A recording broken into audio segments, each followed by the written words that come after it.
ಅದು ಚಂದ ಹೌದಲ್ವಾ ಶಬ್ದ.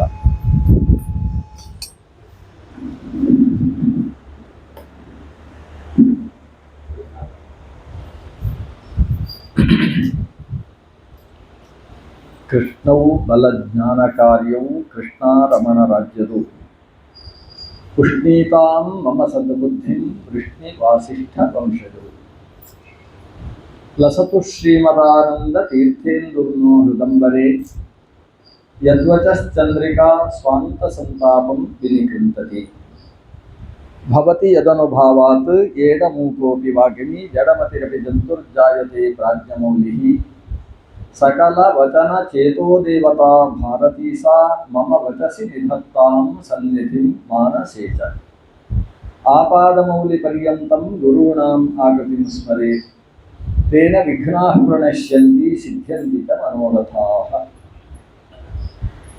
ತಪಸ್ವಾಧ್ಯಾಯ ಶುಶ್ರೂಷಾ ಕೃಷ್ಣಪೂಜಾವತಂ ಮನಿಂ ವಿಶ್ವೇಶಮಿಷ್ಟದಂ ವಂದೇ ಪರಿವ್ರಾಟ್ ಚಕ್ರವರ್ತಿನಂ. ಶ್ರೀ ಗುರುಭ್ಯೋ ನಮಃ. ಸುಲಭದ ಪ್ರಕರಣ ಅಲ್ಲ, ಕಷ್ಟದ್ದು ಅಲ್ಲ, ಸೃಷ್ಟಿ ಪ್ರಕರಣ ಅನ್ನುವ ವಿಷಯ. ನೇರ ಪ್ರಕರಣದ ಒಳಗೆ ಪ್ರವೇಶ ಮಾಡುವ, ಯಾಕಂದರೆ ತುಂಬ ವಿಸ್ತಾರವಾದ ಪ್ರಕರಣ.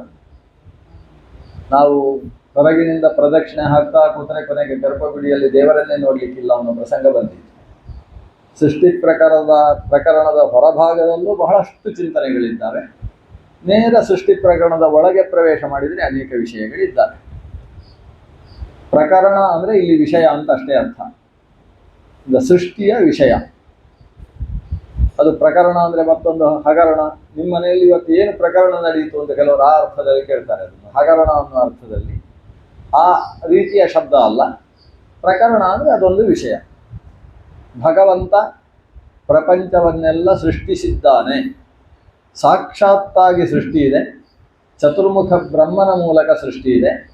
ಆತ ಸಾಕ್ಷಾತ್ತಾಗಿ ಸೃಷ್ಟಿಸಿದ್ದು, ಬ್ರಹ್ಮನ ಮೂಲಕ ಸೃಷ್ಟಿಸಿದ್ದು, ಅದು ಎಲ್ಲ ಏನು, ಎತ್ತ, ಹೇಗೆ, ಅದರ ಆನುಪೂರ್ವಿ ಹೇಗೆ, ಈ ವಿಷಯಗಳನ್ನು ಯಥಾಮತಿ ಆಲೋಚನೆ ಮಾಡುವುದು. ಸೃಷ್ಟಿ ಅಂದರೆ ಇಲ್ಲದೇ ಇದ್ದದ್ದನ್ನು ಇರವಾಗಿಸುವುದು ಅಂತ ಅರ್ಥ ಅಲ್ಲ. ನಾವು ಮೊದಲು ಯಾವುದಲ್ಲ ಅಂತ ತಿಳ್ಕೊಂಡು ಯಾವುದು ಹೌದು ಅಂತ ಆಮೇಲೆ ತಿಳ್ಕೊಳ್ತೀವಿ. ಸಾಮಾನ್ಯ ಇಲ್ಲದೇ ಇದ್ದದ್ದನ್ನು ಇರವಾಗಿಸುವುದನ್ನು ನಾವು ಸೃಷ್ಟಿ ಅಂತ ಕರಿತಾ ಹೋಗ್ತೇವೆ. ಆದರೆ ಕೃಷ್ಣ ಗೀತೆಯಲ್ಲಿ ಒಂದು ಮಾತು ಸ್ಪಷ್ಟ ಹೇಳ್ತಾನೆ, ನಾಸತೋ ವಿದ್ಯತೆ ಭಾವಃ ನಾಭಾವೋ ವಿದ್ಯತೆ ಸತಃ. ಇದರ ಅರ್ಥ ಏನು? ಅಸತಃ ಭಾವಃ ನ ವಿದ್ಯತೆ. ಇಲ್ಲದೇ ಇದ್ದದ್ದು ಇರವಾಗುವುದು, ಒಂದು ಬಾರಿ ಬರುವುದು ಅಂತ ಇಲ್ಲ.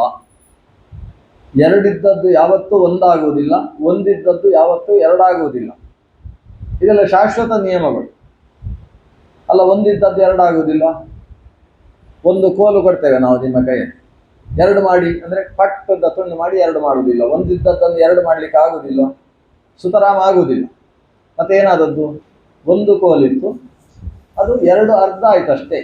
ಇದೊಂದು ಅರ್ಧ, ಅದೊಂದು ಅರ್ಧ. ಅದು ಇತ್ತು ಒಂದಿದ್ದದ್ದು ಎರಡಾಗುವುದು, ಎರಡಿದ್ದದ್ದು ಒಂದಾಗುವುದು ಅಂತ ಇಲ್ಲವೇ ಇಲ್ಲ. ಎರಡು ಲೋಟದಲ್ಲಿ ನೀರಿತ್ತು, ಎರಡು ಲೋಟದ ನೀರನ್ನು ಒಂದು ಚೊಂಬೆಗೆ ಹಾಕಿದೆ. ಆ ಚೊಂಬಿನಲ್ಲಿ ನೀರು ಒಂದಾಯ್ತಾ? ಒಂದಾದದ್ದಲ್ಲ. ಒಂದು ಲೋಟ ಹಾಕಿದಾಗ ಅದರಲ್ಲಿ ಅರ್ಧದಷ್ಟಾಯಿತು, ಎರಡನೇ ಲೋಟ ಹಾಕಿದಾಗ ಮತ್ತೆ ಪೂರ್ತಿ ಆಯಿತು. ಹಾಗಾದರೆ ಅದು ಒಂದಿದ್ದದ್ದು ಎರಡಾದದ್ದಲ್ಲ, ಎರಡೂ ಕೂಡ ಒಂದು ಕಡೆಯಲ್ಲಿ ಸೇರಿದ್ದಷ್ಟೇ. ಇದು ಸಿದ್ಧಾಂತವನ್ನು ವಿವೇಚಿಸಿ ನೋಡುವುದಕ್ಕೆ ಬೇಕಾದಂತಹ ವಿಷಯಗಳು. ಆದರೆ ಇದೇ ದೃಷ್ಟಿಯಿಂದಲೇ ಆಚಾರ್ಯರು ಹೇಳಿದ್ದು, ಯಾವತ್ತೂ ಕೂಡ ಇಲ್ಲದೇ ಇದ್ದದ್ದು ಉಂಟಾಗುವುದು ಅಂತಾಗಲಿ, ಇದ್ದದ್ದು ಇಲ್ಲವಾಗುವುದು ಅಂತಾಗಲಿ ಯಾವತ್ತಿಗೂ ಇಲ್ಲ. ಹಾಗಾದರೆ ಸೃಷ್ಟಿ ಅಂದರೆ ಮೊದಲು ಇಲ್ಲದೇ ಇದ್ದದ್ದು ಇರವಾದದ್ದಲ್ಲ, ಮತ್ತೇನು? ಮೊದಲು ಕಾಣಿಸದೇ ಇದ್ದದ್ದು ಕಾಣಿಸಿತು ಅಷ್ಟೇ. ಸೃಷ್ಟಿ ಅಂದರೆ ಕಾಣಿಸದೇ ಇದ್ದದ್ದು ಕಾಣಿಸುವುದು, ಅಥವಾ ಬೇರೆ ರೀತಿಯಾಗಿದ್ದದ್ದು ಈ ರೀತಿ ಆದದ್ದು. ಈಗ ಮೊಸರಿನ ಸೃಷ್ಟಿ ಅಂದರೆ ಏನು? ಮೊಸರಿನ ಸೃಷ್ಟಿ ಅಂದರೆ ಹಾಲಿಗೆ ಹೆಪ್ಪು ಹಾಕಿದಾಗ ಮೊಸರಾಯಿತು. ಮೊಸರಿನ ಸೃಷ್ಟಿ ಅಂದರೆ ಹಾಲಾಗಿದ್ದದ್ದು ಮೊಸರಾಯಿತು. ಹಾಗಾದರೆ ಪರಿಣಾಮ ಅಂತ ಇದಕ್ಕೆ ಹೆಸರು. ಸರಿ, ಹಾಲಿನ ಸೃಷ್ಟಿ ಅಂದರೆ ಏನು? ಅದು ಹುಲ್ಲಾಗಿದ್ದದ್ದು ಹಾಲಾಯಿತು. ಅದು ಗೊತ್ತಾಗಬೇಕಾದ್ರೆ ಹೀಗೆ ಗೋಶಾಲೆಗೆ ಬರಬೇಕು. ಅದಕ್ಕೆ ಹಾಕುವುದು ಹುಲ್ಲು ಮತ್ತು ಹಿಂಡಿ ಮಾತ್ರ. ಆದರೆ ಬರುವುದು ಹಾಲು. ಅದು ಹಾಲು ಯಾವುದದು? ಅದು ತಿಂದ ಹುಲ್ಲೇ ಹಾಲಾಯಿತು. ಆದರೆ ಹುಲ್ಲು ಹಾಲಾಗಿ ಪರಿಣಾಮವನ್ನು ಹೊಂದಿತು. ಹುಲ್ಲು ಅದು ಹೇಗಾಯಿತು? ಹುಲ್ಲು ಮಣ್ಣೇ ಹುಲ್ಲಾಯಿತು. ತಿನ್ನುವುದು ನಾವೆಲ್ಲ ಮಣ್ಣು ತಿನ್ನುವುದು ಅಂತ ಹೇಳ್ತೇವಲ್ವ, ನಿಜವಾಗಿ ಮಣ್ಣೇ ತಿನ್ನುವುದು. ಯಾಕಂದ್ರೆ ಅಕ್ಕಿ ಅನ್ನ ಅಂದರೆ ಏನದು? ಮಣ್ಣೇ ಅಕ್ಕಿ ಆಗುವುದು, ಮತ್ತೇನಲ್ಲ. ನೆಲದಲ್ಲಿದ್ದ ಮಣ್ಣೆ ಅದರ ಪರಿಣಾಮ. ಅದು ಮಣ್ಣು, ನೀರು, ಬೆಂಕಿ. ಬೆಂಕಿ ಅಂದರೆ ಸೂರ್ಯನ ಬಿಸಿಲು. ಈ ನೀರು ತೇಜೋಬನ್ನ ಅಂತ ಇದನ್ನು ಕರೀತಾರೆ. ಈ ಮೂರರ ಪರಿಣಾಮವೇ ಎಲ್ಲವೂ ಕೂಡ ಅಲ್ಲ. ಹಾಗಾದ್ರೆ ಮಣ್ಣು, ಈಗ ಮಣ್ಣು ಹೇಗಾಯಿತು ಅಂತ ಮತ್ತೆ ಬಂತು. ಈಗ ಮೊಸರಿನಿಂದ ಶುರು ಮಾಡಿದ್ದು ನಾವು.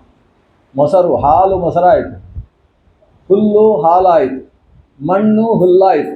ಈಗ ಮಣ್ಣು ಹೇಗೆ ಹುಟ್ಟಿತು? ಅಲ್ಲಿಗೆ ಹೋಗಿಬೇಕು. ಮಣ್ಣು ಯಾವುದರಿಂದ ಹುಟ್ಟಿತು? ಮಣ್ಣು ಅಂದರೆ ಪೃಥ್ವಿ. ಮಣ್ಣು ಹುಟ್ಟಿದ ನೀರಿನಿಂದಂತೆ.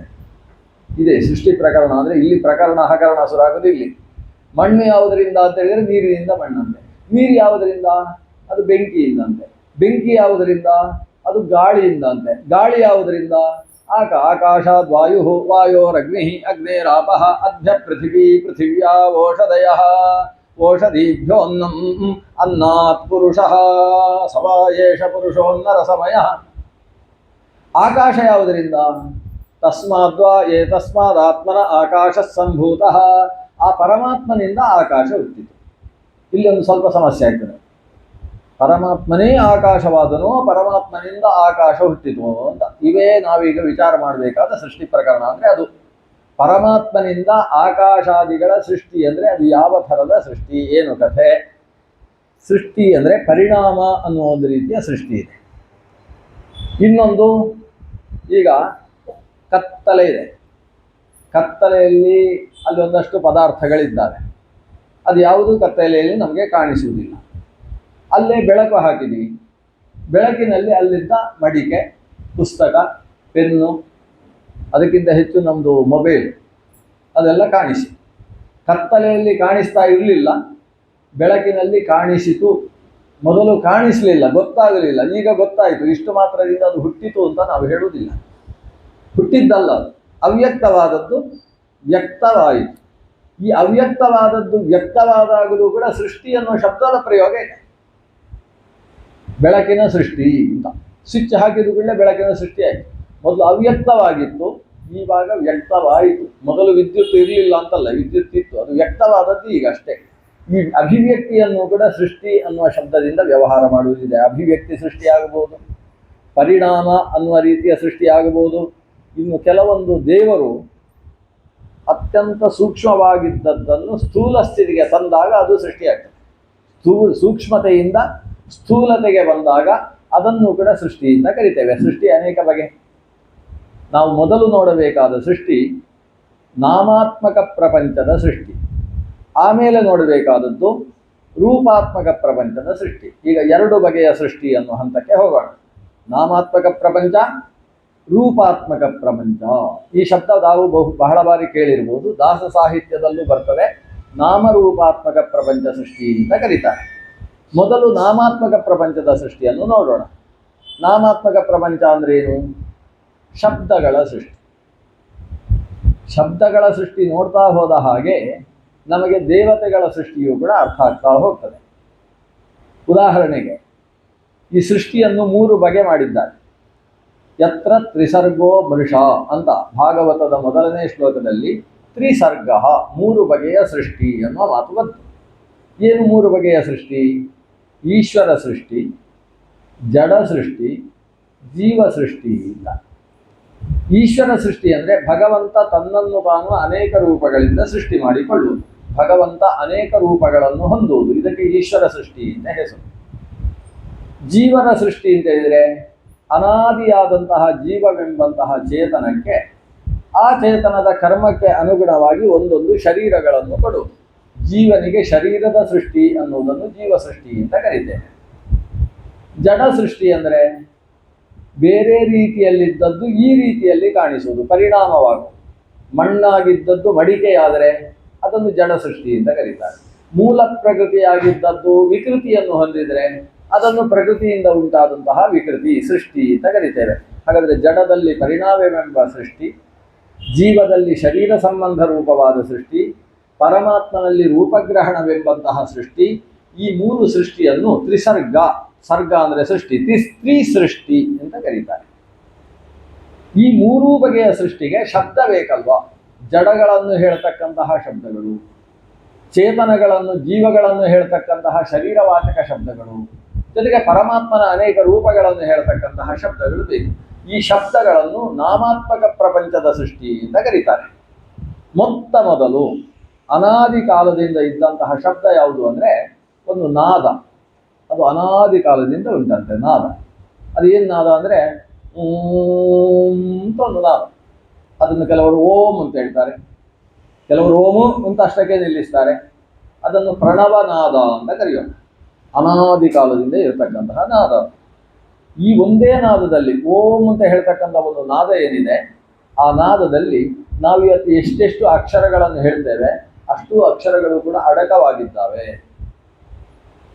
ಈಗ ಎಲ್ಲವೂ ಪ್ರಳಯವಾದಾಗ, ಈಗ ಎಷ್ಟೆಷ್ಟು ವಸ್ತುಗಳಿದ್ದಾವೆ ಅವೆಲ್ಲವೂ ಪ್ರಳಯವಾದಾಗ ಏನಿರ್ತದೆ ಅಂದರೆ ಭೂತ ಸೂಕ್ಷ್ಮ ಅಂತ ಇರ್ತದೆ.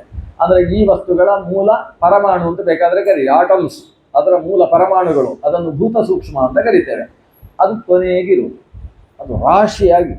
ಈಗ ಇದಿಷ್ಟು ದೊಡ್ಡ ಪ್ರಪಂಚ ಆದರೆ ಅದಿಷ್ಟರಲ್ಲೇ ಅದೆಲ್ಲ ಅಡಕವಾಗಿರ್ತದೆ ಅಷ್ಟೇ. ಅದೇ ದೊಡ್ಡದಾದಾಗ ಇಷ್ಟು ದೊಡ್ಡ ಪ್ರಪಂಚ ಆಗ್ತದೆ. ಹಾಗೆ ಈ ಎಷ್ಟೆಲ್ಲ ಶಬ್ದರಾಶಿ ಅಲ್ವಾ, ಶಬ್ದರಾಶಿ ಎಷ್ಟಿದೆ ಹೇಳಿ, ಲೆಕ್ಕ ಮಾಡಲಿಕ್ಕೆ ಸಾಧ್ಯ ಇಲ್ಲ.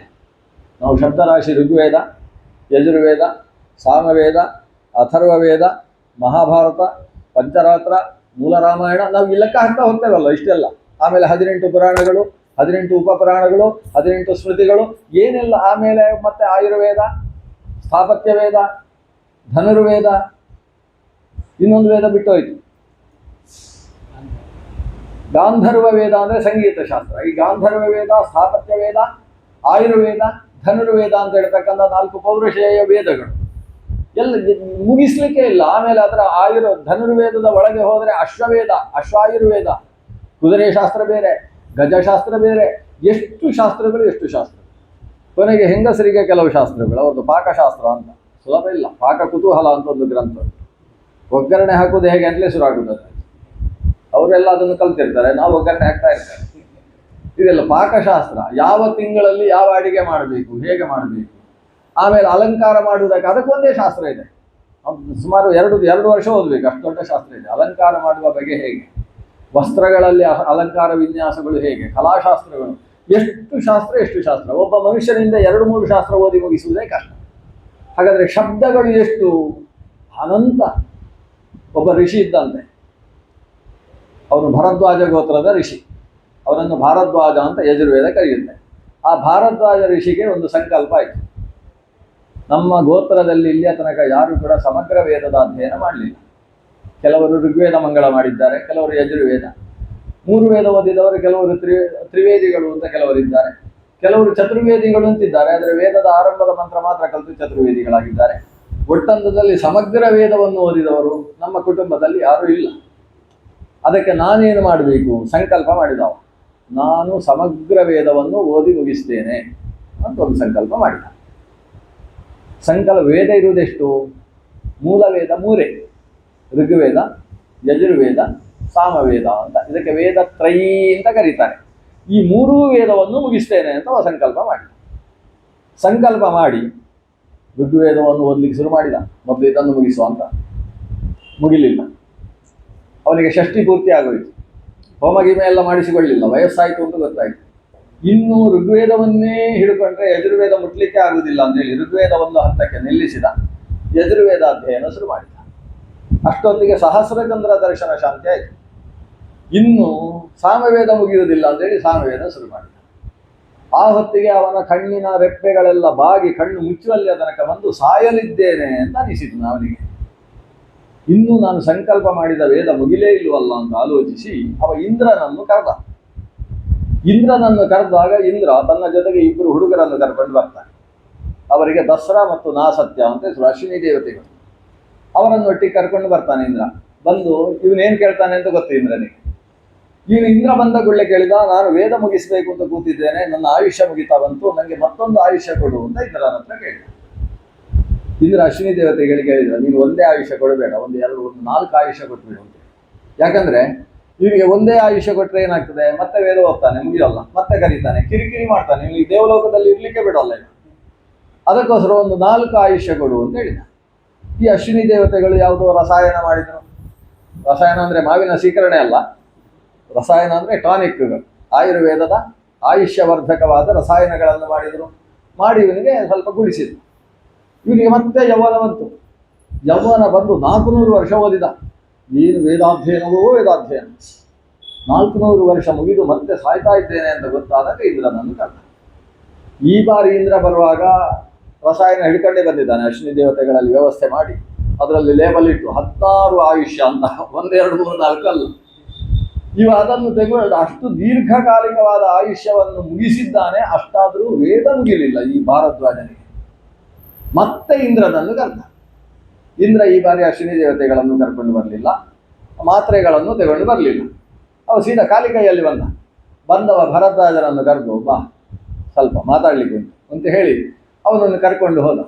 ಎಲ್ಲಿ ಹೋದ ಅಂದರೆ ನಮ್ಮ ಮೇರು ಪರ್ವತದ ಹತ್ತಿರಕ್ಕೆ ಹೋದ. ಮೇರು ಪರ್ವತ ಅಂತ ಹೇಳಿದರೆ ಅದನ್ನು ವರ್ಣನೆ ಮಾಡಲಿಕ್ಕೆ ಸಾಧ್ಯ ಇಲ್ಲ. ಇದು ಮೇರುವಿಗೆ ಮೇರುವೇ ಸಾಟಿ, ಅದನ್ನು ಮತ್ತೊಬ್ಬ ಅದನ್ನು ವರ್ಣನೆ ಮಾಡಲಿಕ್ಕೆ ಸಾಧ್ಯವೇ ಇಲ್ಲ. ಮೇರುವಿನ ಹತ್ರ ಹೋದರೆ ಎದುರುಗಡೆ ಮಹಾಮೇರು ಪರ್ವತ. ಪಶ್ಯಂತೋಪಿ ನ ಪಶ್ಯಂತಿ ಮೇರೋರೂಪಂ ವಿಪಶ್ಚಿತ ಅಂತ, ಅದನ್ನು ನೋಡ್ತಾ ಇದ್ರೂ ಕೂಡ ಕಾಣಿಸುವುದಿಲ್ಲ ಅಂತೆ, ಆ ರೀತಿ ಬಹಳ ದೊಡ್ಡ ಪರ್ವತ ಮೇರು. ಮೇರುವಿನ ಆ ಕಡೆಯಲ್ಲಿ ಒಂದು ಮೇರು ಮಂದರ ಅಂತ ಮಂದರ ಪರ್ವತ ಇದೆ, ಅದನ್ನು ತೋರಿಸಿದ. ಅದರ ಈ ಕಡೆ ಇನ್ನೊಂದು ಮಹಾಪರ್ವತ ಇದೆ, ಸುಪಾರ್ಶ್ವ ಅಂತ, ಅದೊಂದು ದೊಡ್ಡ ಪರ್ವತ. ಆ ಪರ್ವತವನ್ನು ತೋರಿಸಿ ಏನು ಮಾಡಿದ ಅಂತ ಹೇಳಿದರೆ, ಮಂದರ ಪರ್ವತದ ಹತ್ರ ಕರ್ಕೊಂಡು ಹೋಗಿ ಮಂದರ ಪರ್ವತದಿಂದ ಒಂದಿಷ್ಟು ಅದರ ಮಣ್ಣು ತೆಗೆದ. ಅದು ಬಂಗಾರದ ಮಣ್ಣಂತೆ. ಆ ಮಣ್ಣು ತೆಗೆದು ಕೈ ಹಿಡಿ ಅಂತ ಹೇಳಿದ, ಇವನ ಕೈಗೆ ಹಾಕಿದ. ಆಮೇಲೆ ಹಾಗೇ ಭುಜ ಹಿಡ್ಕೊಂಡು ಬಂದ. ಎಷ್ಟೋ ದೂರ ಹಾರ್ಕೊಂಡು ಬಂದ ಮೇಲೆ ಮೇರು ಪರ್ವತದಿಂದ ಸ್ವಲ್ಪ ಮಣ್ಣು ತೆಗೆದು ಅವನ ಅಂಜಲಿಗೆ ಹಾಕಿದ. ಹಾಕಿ ಪಕ್ಕದಲ್ಲಿದ್ದ ಸುಪಾರ್ಶ್ವದ ಹತ್ರ ಹೋದ. ಅಲ್ಲಿಂದ ಒಂದಿಷ್ಟು ಮಣ್ಣು ತೆಗೆದು ಇವನ ಕೈಗೆ ಹಾಕಿದ. ಹಾಕಿ ಆ ಕಡೆ ನಿಲ್ಲಿಸಿ, ನೋಡು 3 ಪರ್ವತ ಕಾಣಿಸ್ತಾ ಇದೆಯಾ ಅಂತ ಹೇಳಿದ. ಹೌದು, ಚೆನ್ನಾಗಿದೆ ಅಂತ ತನ್ನ ಕೈಯಲ್ಲಿದ್ದ ಮಣ್ಣು ನೋಡ್ಕೊಂಡು ಹೇಳ್ತಾನೆ ಅವ. ನೋಡು, ನಿನ್ನ ಕೈಯಲ್ಲಿರುವುದು ಇಲ್ಲಿ ತನಕ ಓದಿರುವ ವೇದ, ಅಲ್ಲಿ ಉಳಿದಿರುವುದು ಇನ್ನು ಓದ್ಲಿಕ್ಕಿರುವ ವೇದ. ಮುಗಿತಾ? ನೀನು ಇಷ್ಟು ದೀರ್ಘ ಆಯುಷ್ಯ ತಗೊಂಡಿಯಲ್ಲ, ತಗೊಂಡು ಇದು 3 ಪರ್ವತ ಅಂದ್ರೆ ಏನದು? ಋಗ್ವೇದ, ಯಜುರ್ವೇದ, ಸಾಮವೇದ. ನೀನು ಓದಿರುವುದೇನು?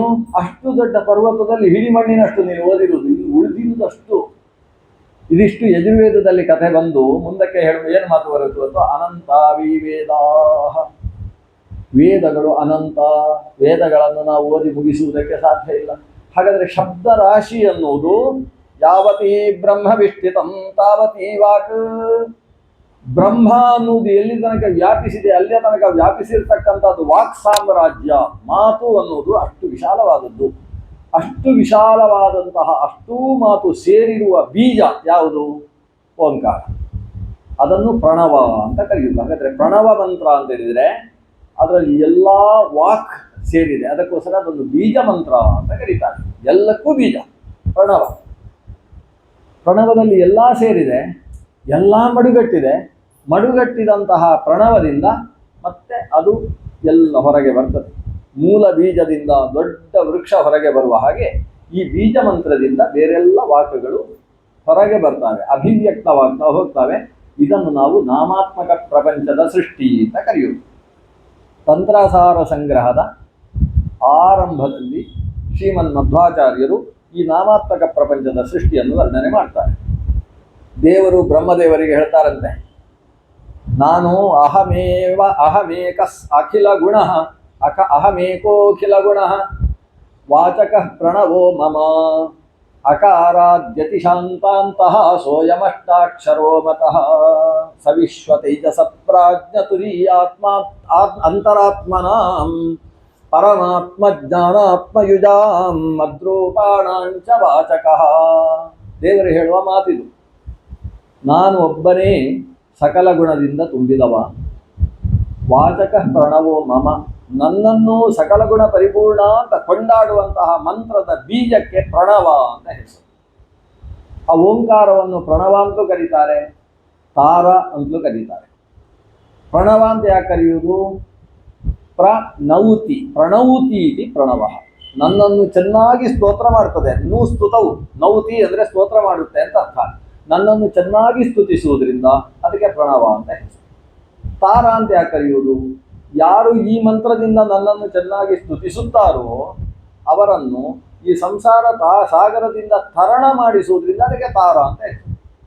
ತಾರಯತ್ಯಸ್ಮಾತ್ ಸಂಸಾರ ಸಾಗರಾದಿತಿ ತಾರಹ ಅಂತ, ಇಲ್ಲಿಂದ ದಾಟಿಸುವಂತಹದ್ದು, ಅದರಿಂದ ಅದಕ್ಕೆ ತಾರ ಅಂತ ಹೆಸರು. ಹೀಗೆ ತಾರ, ಪ್ರಣವ ಅಂತ ಕರೆಸಿಕೊಳ್ಳತಕ್ಕಂತಹ ಆ ಮಹಾಮಂತ್ರ ನನಗೆ ವಾಚಕ, ನನ್ನನ್ನು ಹೇಳತಕ್ಕಂಥದ್ದು. ನೋಡ್ಲಿಕ್ಕೆ ಓಂ ಅಂತ. ಈ ಓಂ ಅನ್ನೋ ಮಂತ್ರ ಉಂಟಲ್ಲ, ನಮ್ಮಲ್ಲಿ ಒಂದು ಗಲಾಟೆ ಉಂಟು. ಹೆಂಗಸರು ಹೇಳಬಾರ್ದು ಅಂತ ಗಂಡಸರದ್ದು ಗಲಾಟೆ. ಹೆಂಗಸರು ನೀವು ಹೇಳುವುದಾದ್ರೆ ನಾವು ಯಾಕೆ ಹೇಳಬಾರ್ದು ಅಂತ ಅವರು. ಈಗೆಲ್ಲ ಕೆಲವು ಕಡೆ ಹೊರದಾಟ ಎಲ್ಲ ಆಗಿದೆ. ನಾವು ಯಾಕೆ ಓಂಕಾರ ಹೇಳಬಾರ್ದು ಯಾಕೆ ಅಂತ. ವಸ್ತುತಃ ಓಂಕಾರವನ್ನು ಎಲ್ಲರೂ ಹೇಳ್ಬೋದು, ಹೇಳಬಾರ್ದು ಅಂತಿಲ್ಲ. ಆದರೆ ಓಂ ಅನ್ನುವ ಪ್ರಣವ ಮಂತ್ರ ಉಂಟಲ್ಲ, ಆ ಮಂತ್ರ ಜಪವನ್ನು ಮಾಡಬೇಕಾದ್ರೆ ಉಪನಯನ ಆಗಿರಬೇಕು, ಇಷ್ಟು ವ್ಯತ್ಯಾಸ. ಓಂ ಅನ್ನೋದನ್ನು ಎಲ್ಲರೂ ಹೇಳ್ಬೋದು. ಈಗ ನೀವು ಆ ಇದೆ, ಒಂದು ಸೊನ್ನೆ ಸೇರಿಸಿ ಏನಾಯಿತು? ಹೇಳ್ತೀವಿ. ಹೂ ಇದೆ, ಸೊನ್ನೆ ಸೇರಿಸಿ ಇದನ್ನು ಹೆಂಗಸರು ಹೇಳಬಾರ್ದು ಅಂತ ಹೇಳ್ತೀರಾ? ಅವರು ಅಂತಲೇ ಹೇಳ್ಬೋದು ಯಾವತ್ತೂ ಕೂಡ. ಅದು ಅಂತ ಹೇಳೋದಕ್ಕೆ ಎಲ್ಲರೂ ಹೇಳ್ಬೋದಲ್ವ? ಹಾಗೆ ಹೇಳಿದ ಹಾಗೆ ಓಂ ಹೇಳೋದಕ್ಕೇನು? ಓ ಅನ್ನೋದ್ರ ಮೇಲೆ ಸೊನ್ನೆ.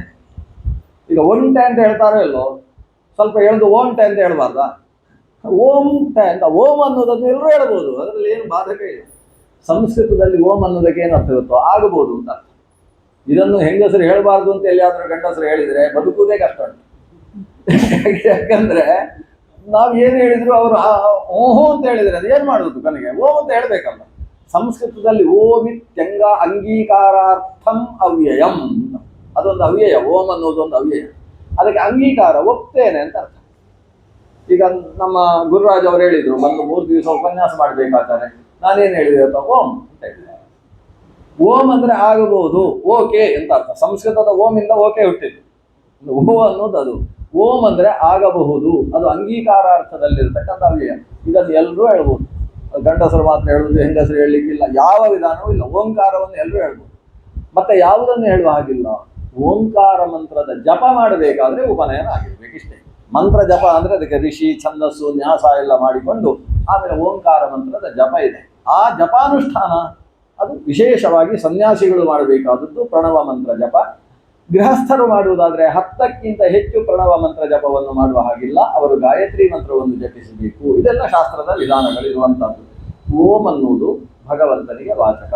ಆ ಓಂಕಾರದಲ್ಲಿ 8 ಅಕ್ಷರ ಇದೆ ಅಂತ ದೇವರು ಹೇಳಿದರು. ಏನದು? ನಾವು ನೋಡುವುದೇನು? ಅಕಾರ, ಉಕಾರ, ಮಕಾರ, 3 ಅಕ್ಷರ ನಮಗೆ ಕಾಣಿಸುವುದು. ಅಕಾರ, ಉಕಾರ, ಮಕಾರ ಇತಿ ಉಪನಿಷತ್ತೇ ಹೇಳ್ತದೆ. ಅಕಾರ ಉಕಾರ ಸೇರಿದರೆ ಅ ಉ, ಅ ಉ ಸ್ವಲ್ಪ ಬೇಗ ಬೇಗ ಹೇಳಿದರೆ ಏನಾಗ್ತದೆ? ಔ ಅಂತ ಆಗುತ್ತೆ. ಆ ಉ ಒಟ್ಟಿಗೆ ಹೇಳಿದರೆ ಔ ಆಗುತ್ತೆ. ಹಾಗೆ ಇನ್ನೊಂದುಂಟು ಆ ಇ ಒಟ್ಟಿಗೆ ಹೇಳಿದರೆ ಏನಾಗ್ತದೆ? ಐ ಅಂತ ಆಗ್ತದೆ. ಆ ಇ ಐ ಆಗುತ್ತೆ. ಆದರೆ ಐ ಮತ್ತು ಔ ಅನ್ನೋದು ಸಂಯುಕ್ತಾಕ್ಷರ ಅಂತ ಕರೆಸಿಕೊಳ್ಳುತ್ತದೆ. ಅದರಲ್ಲಿ ಆ ಮತ್ತು ಉ ಇದೆ, ಆ ಮತ್ತು ಇ ಇದೆ. ಐ ಔ ಅನ್ನೋದು ಸಂಯುಕ್ತಾಕ್ಷರ ಆದ್ರಿಂದ ಅದಕ್ಕೆ ಹ್ರಸ್ವ ಇಲ್ಲ, ಅದು ದೀರ್ಘವೇ ಇರುವುದು. ಐ ಔ ಅನ್ನೋದು ದೀರ್ಘದಲ್ಲೇ ಇರತಕ್ಕಂಥ ಅಕ್ಷರ. ಈಗ ಇದೇ ಆ ಇ ಉಂಟಲ್ಲ, ನೀವು ಬೇಗ ಬೇಗ ಹೇಳ್ತಾ ಏನಾಯ್ತು? ಐ ಆಯ್ತು. ಇನ್ನೂ ಬೇಗ ಹೇಳಿ ಏನಾಗ್ತದೆ? ಐ ಐ ಏ ಅಂತ ಆಗ್ತದೆ. ವ್ಯತ್ಯಾಸ, ಈ ಹಾಲು ಮೊಸರಾದ ಹಾಗೆ ವ್ಯತ್ಯಾಸವೇ ಆಗಬೇಕು. ಇದಕ್ಕೆ ಸಂಘಾತ, ಅಭಿಘಾತ ಸಂಯೋಗ ಅಂತ ಕರೀತಾರೆ. ಆ ಇ ಅನ್ನುವುದಕ್ಕೆ ಅಭಿಘಾತ ಸಂಯೋಗ ಮಾಡುವುದು. ಅಭಿಘಾತ ಸಂಯೋಗ ಅಂದ್ರೆ ಏನು? ಈಗ ಉಪ್ಪು, ಹುಳಿ, ಬೆಲ್ಲ 3 ಇದೆ ಅಂತ ಅನ್ಕೊಳ್ಳಿ. ಉಪ್ಪು, ಹುಳಿ ಮೇಲೆ ಉಪ್ಪು ಹಾಕುವುದು, ಅದರ ಮೇಲೆ ಬೆಲ್ಲ ಹಾಕುವುದು, ಏನಾಗ್ತದೆ? ಒಟ್ಟಿಗೆ ಇರ್ತದೆ ಅಷ್ಟೇ, ಏನು ಸಮಸ್ಯೆ ಆಗುದಿಲ್ಲ. ಆಮೇಲೆ ಅದಕ್ಕೊಂದು ಒನಕೆ ಹಿಡ್ಕೊಂಡು ಗುದ್ದಿದ್ರೆ ಏನಾಗ್ತದೆ? ಆಗ ಒಂದು ಉಂಡೆ ಆಗ್ತದೆ, ಚಟ್ನಿ ಆಗ್ತದೆ ಅಲ್ವಾ? ಹಾಗೆ ಈಗ ಆ ಇ ಹಾಕಿ ಒಂದು ಬುದ್ಧಿ ಅದನ್ನು ಪಾಕ ಚಟ್ನಿ ಮಾಡಿ ಹಾಕ್ಬೇಕು. ಆ ಈ 2 ಚಟ್ನಿ ಆದರೆ ಏನಾಗ್ತದೆ ಅಂದ್ರೆ ಏ ಆಗುತ್ತೆ. ಉದಾಹರಣೆಗೆ ಉಪ ಇಂದ್ರ ಅಂತ ಉಂಟು, ಏನಾಗ್ತದೆ? ಉಪೇಂದ್ರ ಆಗುತ್ತೆ. ಆ ಈ ಸೇರಿದ್ರೆ ಅದು ಏ ಅಂತ ಆಗ್ತದೆ. ಹಾಗೆ ಆ ಊ ಅವು ಅಂತ ಆಗಿತ್ತು, ಇನ್ನೂ ಜೋರಾಗಿ ಗುದ್ದಿ ಚಟ್ನಿ ಮಾಡಿದರೆ ಏನಾಗ್ತದೆ? ಆ ಓ ಅಂತ ಆಗ್ತದೆ. ಸೂರ್ಯ ಉದಯ, ಸೂರ್ಯೋದಯ ಅಂತ ಆ ಊ ಸೇರಿದರೆ ಓ ಆಗ್ತದೆ. ಇದು ಕೂಡ ಸಂಯುಕ್ತಾಕ್ಷರ ಆದ್ರಿಂದ ಇದಕ್ಕೆ ದೀರ್ಘ ಮಾತ್ರ ಇರುವುದು, ಹ್ರಸ್ವ ಇಲ್ಲ. ಎ ಐ ಓ ಔ ಅನ್ನೋದು ದೀರ್ಘಾಕ್ಷರಗಳು. ಹಾಗೆ ಇಲ್ಲಿ ಆ ಉ ಮ, ಆ ಉ ಆರಿ ಜೋರು ಸೇರಿದ್ದು ಏನಾಯಿತು? ಓಂ ಅಂತ ಆಯ್ತು. ಅಕಾರ ಉಕಾರ ಮಕಾರಗಳು ಸೇರಿ ಓಂ ಅಂತಕ್ಕಂತಹ ಪ್ರಣವ ನಾದ ಉಂಟಾಯ್ತು ಇದರಲ್ಲಿ. ಹಾಗಾದ್ರೆ ನೋಡ್ಲಿಕ್ಕೆ ಓಂ ಅಂತ ಒಂದಕ್ಷರ ಕಂಡರೂ ಬಿಡಿಸಿ ನೋಡಿದ್ರೆ ಅಕಾರ ಉಕಾರ ಮಕಾರಗಳಿದ್ದಾವೆ. ಇದರಲ್ಲಿ ಅಕಾರ ಅನ್ನೋದು ಋಗ್ವೇದದ ಆದ್ಯಕ್ಷರ, ಉಕಾರ ಅನ್ನೋದು ಯಜುರ್ವೇದದ ಕೊನೆಯ ಅಕ್ಷರ, ಮಕಾರ ಅನ್ನೋದು ಆ ಜೊತೆಗೆ ಸೇರಿದ್ರೆ ಅದು ಸಾಮವೇದದ ಪ್ರತಿನಿಧಿ ಅಂತ ಹೇಳಿ ಅಕಾರ ಉಕಾರ ಮಕಾರಗಳು ವೇದತ್ರಯದ ಒಂದು ಸಂಕೇತ. ಆದರೆ ಭಗವಂತ ಹೇಳಿದ ಇದು ಮೂರಕ್ಷರದ್ದಲ್ಲ, ಅಕಾರಾದ್ಯತಿಶಾಂತಾಂತಹ ಸೋಯಂ ಅಷ್ಟಾಕ್ಷರೋ ಮತಃ. ಅಕಾರದಿಂದ ಹಿಡಿದು ಅತಿಶಾಂತದ ತನಕ ಇದರಲ್ಲಿ 8 ಅಕ್ಷರಗಳಿವೆ. ಅಕಾರ ಉಕಾರ ಮಕಾರ ನಾದ ಬಿಂದು ಘೋಷ ಶಾಂತ ಅತಿಶಾಂತ ಅಂತ ಹೇಳಿ 8 ಅಕ್ಷರಗಳಿಂದ ಕೂಡಿರುವಂತಹದ್ದು ಓಂಕಾರ ಅಂತ. ಇದರಲ್ಲಿ ನಮಗೆ ಕೇಳಿಸುವುದು ಅಕಾರ ಉಕಾರ ಮಕಾರ, ಕೊನೆಗೊಂದು ಸ್ವಲ್ಪ ನಾದ ಕೇಳಿಸ್ತದೆ. ಯಾರು ಕೂಡ ಓಂ ಇಷ್ಟೇ ಅಲ್ವಾ, ಓಂ ಆ ಕೊನೆಗೊಂದು ನಾದ ಉಂಟಲ್ಲ. ಹಾಗಾದ್ರೆ ಅಕಾರ ಉಕಾರ ಮಕಾರದ ಜೊತೆಗೆ ನಾದ ಕೇಳಿಸುತ್ತೆ. ನಾದ ಆದಮೇಲೆ ಅದು ಮುಂದಕ್ಕೆ ಬಿಂದು ಘೋಷ ಶಾಂತ ಅತಿಶಾಂತ ಇದೆಲ್ಲ ನಮಗೆ ಕೇಳಿಸುವಂತದ್ದಲ್ಲ, ಇರ್ತದೆ. ಈ ಘಂಟಾನಾದ ಮಾಡಿದರೆ ಇಷ್ಟು ಹೇಳಿದ್ರೆ ಒಂದು ಶಬ್ದ ಕೇಳಿಸಿತು, ಈಗ ನಿಮಗೆ ಶಬ್ದ ಕೇಳಿಸೋದಿಲ್ಲ, ಹೀಗಿಟ್ಟಾಗ ಕೇಳಿಸುತ್ತೆ. ಸುಮಾರು 1.5 ನಿಮಿಷ ಕೇಳಿಸುತ್ತೆ. ಆಮೇಲೆ ನೋಡಿ, ಸಾಮಾನ್ಯ ಅಲ್ಲ, ನಮ್ಮ ಇವರು ಎಲ್ಲೆಲ್ಲಿಂದೋ ಏನೇನೋ ತಂದಿರ್ತಾರೆ. ಸುಮಾರು 1.5 ನಿಮಿಷದಷ್ಟು ಹೊತ್ತು ಅದರಲ್ಲಿ ನಾದ ಕೇಳಿಸುತ್ತೆ. ಅಂದರೆ ಅದು ಮೊದಲು ಶಾಂತವಾಗ್ತದೆ, ಆಮೇಲೆ ಕೊನೆಗೆ ಅತಿಶಾಂತವಾಗ್ತದೆ. ಹಾಗೆ ಓಂಕಾರ ನಾದ ಅನ್ನೋದು ಒಟ್ಟಿನಲ್ಲಿ 8 ಅಕ್ಷರಗಳಿಂದ ಕೂಡಿರುವಂತಹದ್ದು. ಆದರೆ ಒಂದೇ 8 ಅಕ್ಷರದಿಂದ ಕೂಡಿದ ಒಂದು. ಈ 8 ಅಕ್ಷರ ಉಂಟಲ್ಲ, ಓಂಕಾರದಲ್ಲಿ ಸೇರಿರುವ 8 ಅಕ್ಷರ ಬಿಡಿಸಿದರೆ 8 ಅಕ್ಷರ ಆಯ್ತಲ್ಲ. ಆ 8 ಅಕ್ಷರದಿಂದ 50 ಅಕ್ಷರಗಳು ಹೊರಗೆ ಬರ್ತವೆ. ಈ 8 ಓಂಕಾರದ 8 ಅಕ್ಷರದಿಂದ 50 ಅಕ್ಷರ. ಇದಕ್ಕೆ ನಾಮಾತ್ಮಕ ಪ್ರಪಂಚ ಸೃಷ್ಟಿ ಅಂತ ಹೆಸರು. ಅಕಾರದಿಂದ 8 ಅಕ್ಷರ ಹೊರಗೆ ಬರ್ತದೆ. ಯಾವುದು? ಈಗ ಅಕಾರ ಉಕಾರ ಮಕಾರ ಮಾತ್ರ ಅಲ್ಲಂತೆ. ಅದರ ಅಕಾರದಿಂದ ಮತ್ತೊಮ್ಮೆ ಓಂ ಅನ್ನುವ ಲಘುನಾದ ಹೊರಗೆ ಬರ್ತದೆ ಅಕಾರದಿಂದ. ಆಮೇಲೆ ಉಕಾರದಿಂದ ನ ಅನ್ನುವ ಅಕ್ಷರ ಹೊರಗೆ ಬರ್ತದೆ. ಆಮೇಲೆ ಮಕಾರದಿಂದ ಮೋ ಅನ್ನುವ ಅಕ್ಷರ ಹೊರಗೆ ಬರ್ತದೆ. ಮುಂದಿರತಕ್ಕಂಥ ಅಕ್ಷರದಿಂದ ನಾರಾಯಣಾಯ ಅನ್ನುವ 4-5 ಅಕ್ಷರ ಹೊರಗೆ ಬರ್ತದೆ. ಒಟ್ಟಿನಲ್ಲಿ ಓಂ ನಮೋ ನಾರಾಯಣಾಯ ಅನ್ನುವ ಅಷ್ಟಾಕ್ಷರ ಮಂತ್ರ ಓಂಕಾರದ 8 ಅಕ್ಷರದಿಂದ ಹೊರಗೆ ಬಂದಿದೆ. ಇದು ಸೃಷ್ಟಿ. ಭಗವಂತ ಓಂಕಾರದಿಂದ ಪ್ರತಿಪಾದ್ಯ. ಅವನಿಗೆ ಹೆಸರೇನು? ನಾರಾಯಣ ಅಂತ ಹೆಸರು. ಆ ನಾರಾಯಣ ಅನ್ನುವ ಭಗವಂತನ ರೂಪದಿಂದ ಓಂಕಾರದಿಂದ ಹೊರಗೆ ಬಂದದ್ದು 8 ಅಕ್ಷರ. ಅದು ಯಾವುದು? ಓಂ ನಮೋ ನಾರಾಯಣಾಯ. ಈ ಓಂ 8 ಅಕ್ಷರ ಹೊರಗೆ ಬಂತು. ಆ 8 ಅಕ್ಷರಕ್ಕೂ ಕೂಡ ಪ್ರತಿಪಾದ್ಯವಾದ ಭಗವಂತನ 8 ರೂಪ ಹೊರಗೆ ಬಂತು. ಅದು ಯಾವುದು ಅಂತ ಹೇಳಿದ್ರೆ ವಿಶ್ವ, ತೇಜಸ, ಪ್ರಾಜ್ಞ, ತುರ್ಯ, ಆತ್ಮ, ಅಂತರಾತ್ಮ, ಪರಮಾತ್ಮ, ಜ್ಞಾನಾತ್ಮ ಅಂತ ದೇವರ 8 ರೂಪ. ಈ 8 ರೂಪಗಳು ಹೇಗಿದ್ದಾವೆ ಅನ್ನೋದು ಸದ್ಯಕ್ಕೆ ಬೇಡ. ಯಾಕಂದ್ರೆ ವಿಶ್ವ ಹೇಗಿದ್ದಾನೆ ಅಂತ ತಿಳ್ಕೊಳ್ಬಹುದು, ಪ್ರಾಜ್ಞ ಹೇಗಿದ್ದಾನೆ ಅಂತ ತಿಳ್ಕೊಂಡ್ರೆ ಆಮೇಲೆ ನನ್ನ ಉಪನ್ಯಾಸದ ಅರ್ಥ ಆಗ್ತದೆ. ಪ್ರಾಜ್ಞ ಅಂದ್ರೆ ನಿದ್ದೆ ಅಂತ ಅರ್ಥ, ತೇಜಸ ಅಂದ್ರೆ ಕನಸು ಅಂತ ಅರ್ಥ, ವಿಶ್ವ ಅಂತ ಹೇಳಿದ್ರೆ ಎಚ್ಚರ ಅಂತ ಅರ್ಥ. ಸ್ವಲ್ಪ ಗಣಪತಿಯ ಸೊಂಡಿಲು ಸುತ್ತಾಡ್ತಾ ಇದ್ರೆ ವಿಶ್ವ ಆಗ್ತದೆ. ಅಂದ್ರೆ ವಿಶ್ವ, ತೇಜಸ, ಪ್ರಾಜ್ಞ, ಮತ್ತೊಬ್ಬ ತುರ್ಯನ ಬಗ್ಗೆ ತಿಳ್ಕೊಂಡ್ರೆ ಇನ್ನೂ ಕಷ್ಟ. ಉಪನ್ಯಾಸ ಮಾಡಿದ್ವಿ ಅರ್ಥ ಅಲ್ಲ, ಉಪನ್ಯಾಸ ಮಾಡ್ಲಿಕ್ಕೂ ಆಗುದಿಲ್ಲ. ಹಾಗಾಗಿ ತುರ್ಯ ಅಂದ್ರೆ ಸಮಾಧಿ ಸ್ಥಿತಿಗೆ ಮತ್ತು ಮೋಕ್ಷ ನಿಯಾಮಕವಾದ ಭಗವಂತನ ರೂಪ. ಸಮಾಧಿ ಸ್ಥಿತಿ ಅಂದ್ರೆ ನಿರ್ವಿಕಲ್ಪಕ ಸಮಾಧಿ ಸ್ಥಿತಿಯನ್ನು ನಿಯಂತ್ರಿಸತಕ್ಕಂಥ ಭಗವಂತನ 4ನೇ ರೂಪ. ಆಮೇಲೆ ಆತ್ಮ, ಅಂತರಾತ್ಮ, ಪರಮಾತ್ಮ, ಜ್ಞಾನಾತ್ಮ ಅನ್ನುವ ಭಗವಂತನ ರೂಪ. ಈ ಶರೀರದಲ್ಲಿ, ಶರೀರದ ಒಳಗಿರುವ ಅನಿರುದ್ಧ ಶರೀರದಲ್ಲಿ, ಅನಿರುದ್ಧ ಶರೀರದ ಒಳಗಿರತಕ್ಕಂಥ ಲಿಂಗದಲ್ಲಿ, ಲಿಂಗವನ್ನು ಮೀರಿ ಒಳಗಿರುವ ಸ್ವರೂಪ. ಈ 4 ಶರೀರಗಳನ್ನು ನಿಯಂತ್ರಿಸತಕ್ಕಂತಹ ಭಗವಂತನ ಆತ್ಮ, ಅಂತರಾತ್ಮ, ಪರಮಾತ್ಮ, ಜ್ಞಾನಾತ್ಮ ಅಂತ ಹೇಳ್ತಕ್ಕಂತಹ ರೂಪಗಳು. ಇವುಗಳೆಲ್ಲ ಮೊದಲು ನಾರಾಯಣ ಅಂತ ಒಂದು ರೂಪದಲ್ಲಿದ್ದ ದೇವ ತಾನು 4 ಅಲ್ಲ 8 ರೂಪಗಳನ್ನು ತಾನು ಸ್ವೀಕರಿಸಿದ ಅಲ್ವಾ. ಈ 8 ರೂಪ ಸ್ವೀಕಾರ ಅನ್ನುವುದು ಭಗವಂತನ ಸ್ವಸೃಷ್ಟಿ, ಅಂದ್ರೆ ಈಶ್ವರ ಸೃಷ್ಟಿ. ಆದರೆ ಅದನ್ನು ಪ್ರತಿಪಾದಿಸ್ತಕ್ಕಂತಹ ಓಂ ನಮೋ ನಾರಾಯಣಾಯ ಅನ್ನುವ ಅಷ್ಟಾಕ್ಷರ ಮಂತ್ರದ ಸೃಷ್ಟಿ ಅಭಿವ್ಯಕ್ತಿ ಏನಿದೆ ಅದನ್ನು ನಾಮಾತ್ಮಕ ಪ್ರಪಂಚದ ಸೃಷ್ಟಿ ಅಂತ ಕರೀತೇವೆ. ಇದರ ಮಧ್ಯದಲ್ಲಿ ಇನ್ನೊಂದು ಘಟನೆ ಆಗ್ತದೆ ಅಂತೆ.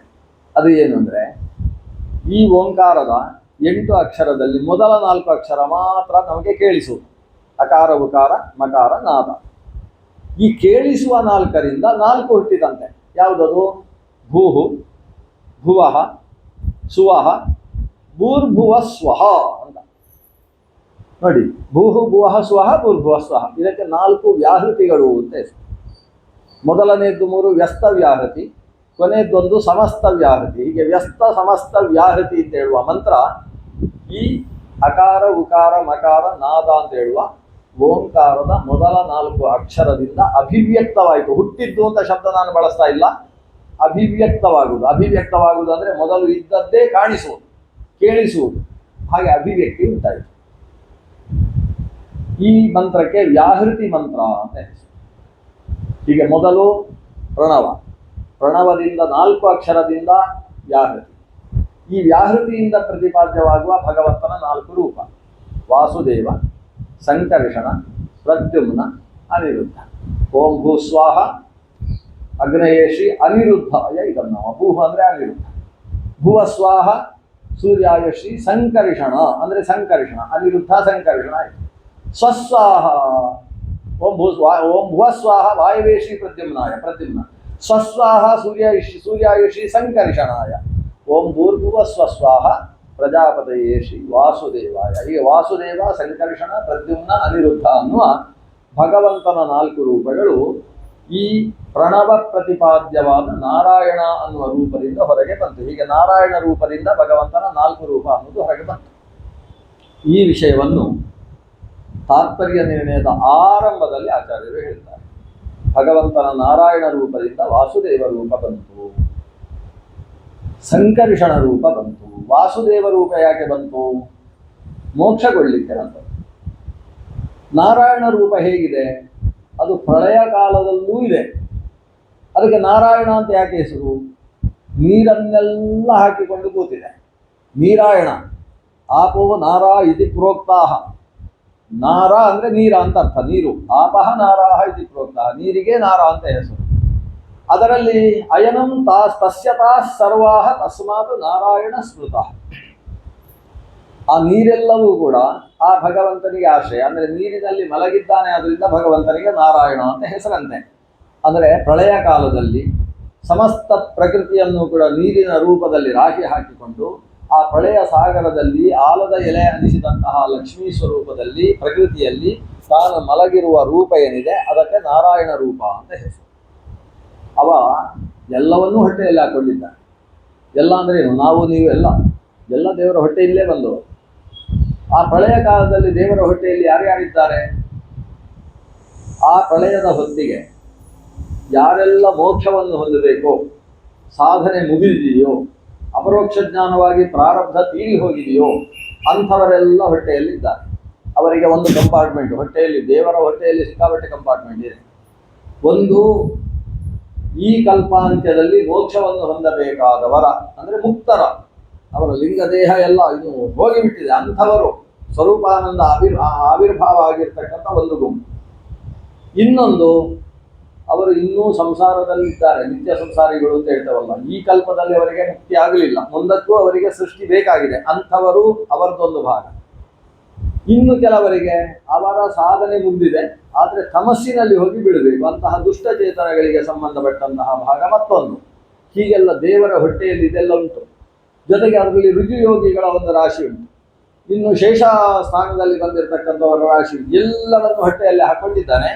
ಹಾಕೊಂಡವ ಪ್ರಳಯ ಕಾಲ ಮುಗಿತಾ ಬರುವ ಹೊತ್ತಿಗೆ ಅದಕ್ಕೆ ಪರಾಂತ ಕಾಲ ಅಂತ ಕರೀತಾನೆ. ಪರ ಅಂದರೆ ಚತುರ್ಮುಖ ಬ್ರಹ್ಮನ ಆಯುಷ್ಯ. ಆ ಆಯುಷ್ಯದಷ್ಟು ಕಾಲ ರಾತ್ರಿ. ಆ ರಾತ್ರಿ ಕಾಲದ ಹೊತ್ತು ಮುಗಿತಾ ಬರುವಾಗ, ಅಂದರೆ ಪ್ರಳಯ ಕಾಲ ಮುಗಿತಾ ಬರುವಾಗ ಪರಾಂತ ಕಾಲದಲ್ಲಿ ದೇವರಿಗೆ ಸೃಷ್ಟಿಸೋಣ ಅಂತ ಬಯಕೆ ಆಗ್ತದೆ. ಇದಕ್ಕೆ ಶಿಸೃಕ್ಷ ಅಂತ ಕರೀತಾರೆ. ಸೃಷ್ಟಿಯ ಮೂಲ ಯಾವುದು ಅಂದರೆ ಭಗವಂತನ ಶಿಸೃಕ್ಷೆ, ದೇವರಿಗೆ ಸೃಷ್ಟಿ ಮಾಡುವ ಬಯಕೆ. ಇದು ಸೃಷ್ಟಿಗೆ ಮೂಲ ಕಾರಣ. ದೇವರು ಯಾವಾಗ ಸೃಷ್ಟಿಸೋಣ ಅಂತ ಬಯಸ್ತಾನೆ ಆವಾಗ ಒಳಗಿದ್ದವರನ್ನೆಲ್ಲ ಸಲ ನೋಡ್ತಾನೆ. ಈಕ್ಷಾ ಬಭೂವ ಪರನಾಮ ನಿಮೇಶ ಕಾಂತಿ. ಪರ ಅಂತ ಹೇಳುವ ಚತುರ್ಮುಖ ಬ್ರಹ್ಮನ ಆಯುಷ್ಯವೆಂಬ ದೀರ್ಘಕಾಲವು ಆ ಭಗವಂತನಿಗೆ ಕಣ್ಣು ಮಿಟುಕಿಸುವಷ್ಟು ಅಲ್ಪ ಕಾಲ. ಆ ಪರನಾಮ ನಿಮೇಶಕ ಅಂತೆಯೇ ಆ ಕಾಲದ ಕೊನೆಯಲ್ಲಿ ಈಕ್ಷಾ ಬಭುವ, ದೇವರಿಗೆ ಏನು ಅಂತ ಇವರನ್ನೆಲ್ಲ ಸೃಷ್ಟಿಸಬೇಕು ಅಂತ ಯೋಚಿಸಿರುವ ಮೊದಲು ಮಾಡಿದ ಕೆಲಸ ಏನು? ತಾನು ವಾಸುದೇವ ರೂಪ ತೆಗೊಂಡ. ತನ್ನ ಪತ್ನಿಯಾದ ಲಕ್ಷ್ಮೀದೇವಿಯನ್ನು ಹೀಗೆ ಒಂದು ಸಲ ಅಡ್ಡ ಕಣ್ಣಿನಲ್ಲಿ ನೋಡಿದ ಕೂಡಲೇ ಲಕ್ಷ್ಮೀದೇವಿ ತಾನು ಮಾಯಾ ಅಂತ ಹೇಳುವ ರೂಪ ತೆಗೊಳ್ತಾರೆ. ಈಗ ದೇವರು ಒಂದು ರೂಪ ತೆಗೊಂಡ್ರೆ ಪತ್ನಿಯು ಮತ್ತೊಂದು ರೂಪ ತೆಗೊಳ್ತಾರೆ. ಹೇಗೆ ಮನೆಯಿಂದ ಇವತ್ತೊಂದು ಫಂಕ್ಷನ್ ಉಂಟು, ನಾನು ಹೊರಡ್ತೇನೆ ಅಂತ ಯಜಮಾನರು ಹೊರಟು ಒಂದು ಬಣ್ಣದ ಅಂಗಿ ಹಾಕಿದರೆ ಪತ್ನಿಯು ಕೂಡ ಅದೇ ಬಣ್ಣದ ಒಂದು ಸೀರೆ ಉಟ್ಕೊಂಡು ಹೊರಡುದಿಲ್ವಾ? ಹಾಗೆ ಈ ಭಗವಂತ ನಾರಾಯಣ ಅನ್ನುವ ರೂಪವನ್ನು ಸ್ವೀಕರಿಸಿದ ಕೂಡಲೇ, ನಾರಾಯಣ ವಾಸುದೇವ ರೂಪ ಸ್ವೀಕರಿಸಿದ ಕೂಡಲೇ ಪತ್ನಿಯಾದಂತಹ ಲಕ್ಷ್ಮೀದೇವಿ ಮಾಯಾ ಅನ್ನುವ ರೂಪವನ್ನು ತೆಗೊಳ್ತಾರೆ. ವಾಸುದೇವಾಯ ನಮಃ ಮಾಯಾಯಿ ನಮಃ. ಈ ವಾಸುದೇವ ರೂಪ ಸ್ವೀಕರಿಸಿದ್ಯಾಕೆ ದೇವರು? ತನ್ನ ಹೊಟ್ಟೆಯಲ್ಲಿರತಕ್ಕಂತಹ ಮುಕ್ತರಾಗುವ ಈಗ ಯೋಗ್ಯತೆ ಉಂಟಲ್ವ, ಈ ಪರನಾಮ ನಿಮೇಶ ಕಾಂತದಲ್ಲಿ ಮುಕ್ತರಾಗುವವರು ಯಾರಿದ್ದಾರೆ ಅವರಿಗೆಲ್ಲ ಮೋಕ್ಷ ಕೊಡುವುದಕ್ಕೋಸ್ಕರ. ಇದರಿಂದ ಒಂದು ತಿಳ್ಕೊಳ್ಬೇಕು, ಪ್ರಳಯ ಕಾಲ ಶುರು ಆಗುವ ಹೊತ್ತಿಗೆ ದೇವರು ಮೋಕ್ಷ ಕೊಡುವುದಲ್ಲ. ಆ ಸಾಧನೆ ಮಾಡಿದಂತಹ ಚೇತನಗಳನ್ನೆಲ್ಲ ತನ್ನ ಹೊಟ್ಟೆಯಲ್ಲಿ ಹಾಕೊಂಡು ನಿದ್ದೆ ಮಾಡ್ತಾರೆ. ದೇವರು ನಿದ್ದೆ ಅಂದರೆ ಬಹಳ ಚಂದದ ನಿದ್ದೆ ಅದು. ಅವ್ರು ನಿದ್ದೆ ಮಾಡಿಕೊಂಡು ಇಲ್ಲೆಲ್ಲ ಸುತ್ತಾಡ್ತಾ ಇರ್ತಾರೆ. ಅವನು ಶಯಾನೋ ಯಾತಿ ಸರ್ವತಃ ಅಂತ ಅವನ ನಿದ್ದೆಯನ್ನು ಭಾರಿ ಚಂದ ವರ್ಣನೆ ಮಾಡಿದ್ದಾರೆ. ಆ ಭಗವಂತನ ಯೋಗದಿದ್ದೆ ಆ ಸ್ಥಿತಿಯಲ್ಲಿ ಅವನ ಹೊಟ್ಟೆಯಲ್ಲಿ ಎಲ್ಲ ಚೇತನಗಳಿದ್ದಾವೆ. ಮುಕ್ತರಾಗುವುದಕ್ಕೆ ಯೋಗ್ಯ ಚೇತನಗಳಿದ್ದಾರೆ. ಅವರಿಗೆ ಮೋಕ್ಷ ಕೊಟ್ಟದ್ದು ಯಾವಾಗ? ಪ್ರಳಯ ಮುಗಿದು ಸೃಷ್ಟಿ ಆರಂಭ ಆಗುವ ಕಾಲದಲ್ಲಿ ತಾನು ವಾಸುದೇವ ರೂಪವನ್ನು ತೆಗೆದುಕೊಂಡು ವಾಸುದೇವ ರೂಪದ ಮೂಲಕ ಮೋಕ್ಷ ಕೊಡ್ತಾನೆ. ಆಮೇಲೆ ಉಳಿದವರನ್ನು ಸೃಷ್ಟಿಸಬೇಕಲ್ವಾ? ಅವರನ್ನು ಸೃಷ್ಟಿಸುವುದಕ್ಕೋಸ್ಕರ ಮೊದಲು ಅವನು ಪ್ರದ್ಯುಮ್ನ ಮತ್ತು ಅನಿರುದ್ಧ ಅನ್ನುವ ರೂಪವನ್ನು ತಗೊಳ್ತಾನೆ. ಆ ಸೃಷ್ಟಿಸಿದವರನ್ನು ಸಂಹಾರ ಮಾಡಲಿಕ್ಕೆ ಸಂಕರ್ಷಣ ಅನ್ನುವ ರೂಪವನ್ನು ತಗೊಳ್ತಾನೆ. ಮೊದಲು ಎಲ್ಲ ವ್ಯವಸ್ಥೆ ಸೃಷ್ಟಿಸಿದ ಮೇಲೆ ಸಂಹಾರಕ್ಕೆ ವ್ಯವಸ್ಥೆ ಅಲ್ಲ. ಮೊದಲೇ ಸಂಕರ್ಷಣ ರೂಪ ತಗೊಂಡು ಆಮೇಲೆ ಪ್ರದ್ಯುಮ್ನ ರೂಪ ತಗೊಳ್ತಾನೆ. ಪ್ರದ್ಯುಮ್ನ ಆದಮೇಲೆ ಅನಿರುದ್ಧ. ಅನಿರುದ್ಧ ಅನ್ನೋದು ಯಾಕೆ? ಅವರಿಗೊಂದು ಶರೀರವನ್ನು ಉಂಟು ಮಾಡುವುದಕ್ಕೋಸ್ಕರ ಸೃಷ್ಟಿ. ಅನಿರುದ್ಧ ಶರೀರ ಅಂತಲೇ ಅದಕ್ಕೆ ಹೆಸರು. ಆ ಚೇತನಗಳಿಗೆ ಒಂದು ಅನಿರುದ್ಧ ಶರೀರ ಕೊಡುವುದು. ಆ ಅನಿರುದ್ಧ ಶರೀರ ಯಾಕೆ ಅಂದರೆ ಆ ಚೇತನಗಳಲ್ಲಿ ತತ್ವಾಭಿಮಾನಿ ದೇವತೆಗಳು ನಿಂತುಕೊಳ್ಳುವುದಕ್ಕೋಸ್ಕರ ಅನಿರುದ್ಧ ಶರೀರ. ಅದು ಎಲ್ಲಿರ್ತದೆ? ಆ ಚೇತನಗಳ ಲಿಂಗ ಶರೀರಕ್ಕೆ ಅಂಟಿಕೊಂಡಿರುವ ಅತ್ಯಂತ ಸೂಕ್ಷ್ಮವಾದಂತಹ ಶರೀರ ಅನಿರುದ್ಧ ಶರೀರ. ಈ ಅನಿರುದ್ಧ ಶರೀರ ಸಿಕ್ಕಿದ ಮೇಲೆ ಮಾತ್ರ ಅವರಿಗೆ ಸ್ಥೂಲ ಶರೀರವನ್ನು ಭಗವಂತ ಕೊಡುವುದು. ಅದಕ್ಕೋಸ್ಕರ ಚತುರ್ಮುಖ ಬ್ರಹ್ಮ ಅಥವಾ ಅವರ ಮಾತಾಪಿತೃಗಳು ಅವರಿಗೆ ಸ್ಥೂಲ ಶರೀರವನ್ನು ಕೊಡಬೇಕಾದ್ರೆ ಮೊದಲು ಭಗವಂತ ಆ ಚೇತನಗಳಿಗೆ ಅನಿರುದ್ಧ ಅನ್ನುವ ರೂಪದಿಂದ ಅನಿರುದ್ಧ ಶರೀರದ ಸೃಷ್ಟಿಯನ್ನು ಮಾಡ್ತಾರೆ. ಅವರ ಸ್ಥಿತಿಗೆ ಮತ್ತೆ ಸ್ಥೂಲ ಶರೀರ ಸಿಗುವುದಕ್ಕೆ ಬೇಕಾದ ಸ್ಥಿತಿ ಅಂದ್ರೇನು? ಅವರು ಯಾರ್ದೋ ಹೊಟ್ಟೆಯಲ್ಲಿ 9 ತಿಂಗಳು ಬೆಳಿಬೇಕಲ್ವಾ? ಅದಕ್ಕೋಸ್ಕರ ಭಗವಂತ ಪ್ರದ್ಯುಮ್ನ ಅನ್ನೋ ರೂಪ ತಗೊಳ್ತಾನೆ. ಪ್ರದ್ಯುಮ್ನ ಅಂದ್ರೇನು? ಅದು ಮನ್ಮಥನ ಅಂತರ್ಯಾಮಿಯಾದ ರೂಪ. ಕಾಮನ ಅಂತರ್ಯಾಮಿಯಾದ ಪ್ರದ್ಯುಮ್ನ ರೂಪದಿಂದ ಸತಿಪತಿಯರ ಮಿಲನದ ಮೂಲಕ ಗರ್ಭಾಧಾನವನ್ನು ಮಾಡಿ ಅಲ್ಲಿಂದ ಆ ಮಗುವಿಗೆ ಒಂದು ಸ್ಥೂಲ ಶರೀರ ಲಾಭ ಆಗುವ ಹಾಗೆ ಪ್ರದ್ಯುಮ್ನ ಮಾಡ್ತಾನೆ. ಪ್ರದ್ಯುಮ್ನ ನಾವು ಹೇಳ್ತೇವೆ ವಾಸುದೇವಾಯ ನಮಃ ಮಾಯಾಯಿ ನಮಃ, ಸಂಕರ್ಷಣಾಯ ನಮಃ ಜಯಾಯಿ ನಮಃ, ಪ್ರದ್ಯುಮ್ನಾಯ ನಮಃ ಕೃತ್ಯೈ ನಮಃ, ಅನಿರುದ್ಧಾಯ ನಮಃ ಶಾಂತಿ ನಮಃ. ಅನಿರುದ್ಧ ದೇವರಾದಾಗ ಲಕ್ಷ್ಮೀದೇವಿ ಶಾಂತಿ, ಪ್ರದ್ಯುಮ್ನ ಕೃತಿ, ಸಂಕರ್ಷಣ ಜಯ, ವಾಸುದೇವ ಮಾಯ. ಹೀಗೆ ಮಾಯಾಪತಿ ವಾಸುದೇವ, ಜಯಾಪತಿ ಸಂಕರ್ಷಣ, ಕೃತಿಪತಿ ಪ್ರದ್ಯುಮ್ನ ಮತ್ತು ಅಶಾಂತಿಪತಿ ಅನಿರುದ್ಧ ಅನ್ನುವ ಭಗವಂತ 4 ರೂಪಗಳನ್ನು ತಗೊಂಡ. ಆ 4 ರೂಪ ಆವಿರ್ಭಾವಗೊಳ್ಳುವಾಗ ಪ್ರಣವ ಅನ್ನುವ ನಾರಾಯಣ ಪ್ರತಿಪಾದಕ ಮಂತ್ರದಿಂದ ಭೂರ್ಭುವ ಸ್ವಹ ಅಂತ ಹೇಳುವ ವ್ಯಸ್ತ ಸಮಸ್ತ ವ್ಯಾಹೃತಿಗಳ ಆವಿರ್ಭಾವ ಆಯಿತು. ಇನ್ನು 8 ಅಕ್ಷರದಿಂದ ಓಂ ನಮೋ ನಾರಾಯಣ. ಭಗವಂತನ 8 ರೂಪ. ಈ 8 ರೂಪ ಬಹಳ ಮುಖ್ಯ. ಯಾಕಂದರೆ ನಾವು ಭಗವಂತನ ನಾರಾಯಣನ ಧ್ಯಾನ ಮಾಡುವಾಗ ಅದು ಬಹಳ ಮುಖ್ಯ. ನಾರಾಯಣನ ಧ್ಯಾನ ಅಂದರೆ ಅದು ಬಿಂಬ ಸ್ವರೂಪದ ಧ್ಯಾನ ನಮ್ಮ ಈ ಸ್ಥಿತಿಯಲ್ಲಿ. ಯಾಕಂದರೆ ನಮಗೆ ನಮ್ಮ ಬಿಂಬರೂಪ ಯಾವುದು ಅಂತ ಯಾರಿಗೂ ಗೊತ್ತಿಲ್ಲ. ಬಿಂಬರೂಪ ಯಾವುದು ಅಂತ ಗೊತ್ತಿಲ್ಲದೆ ಇರುವಾಗ ಭಗವಂತನ ನಾರಾಯಣ ಅಷ್ಟಾಕ್ಷರ ಪ್ರತಿಪಾದ್ಯವಾದ ಮೂಲ ರೂಪವನ್ನೇ ಬಿಂಬರೂಪ ಅಂತ ಚಿಂತಿಸಬೇಕು ಅನ್ನುವುದು ಶಾಸ್ತ್ರದ ಆದೇಶ. ಆ ನಾರಾಯಣ ರೂಪವನ್ನು ಬಿಂಬಸ್ವರೂಪವಾಗಿ ಚಿಂತಿಸುವಾಗ ಆ ನಾರಾಯಣನ ಸುತ್ತ ಅವನ 8 ರೂಪಗಳನ್ನು ಚಿಂತಿಸಬೇಕಂತೆ. ಮೂರ್ತಯೋಷ್ಟಾವಪಿಧ್ಯೇಯಾ ಚಕ್ರಶಂಕವರಾಭಯೈಹಿ. ಭಗವಂತನ 8 ರೂಪಗಳನ್ನು ಕೂಡ ಭಗವಂತನ ನಾರಾಯಣನ ಸುತ್ತಮುತ್ತ ಯೋಚಿಸಬೇಕು ಅಂತ.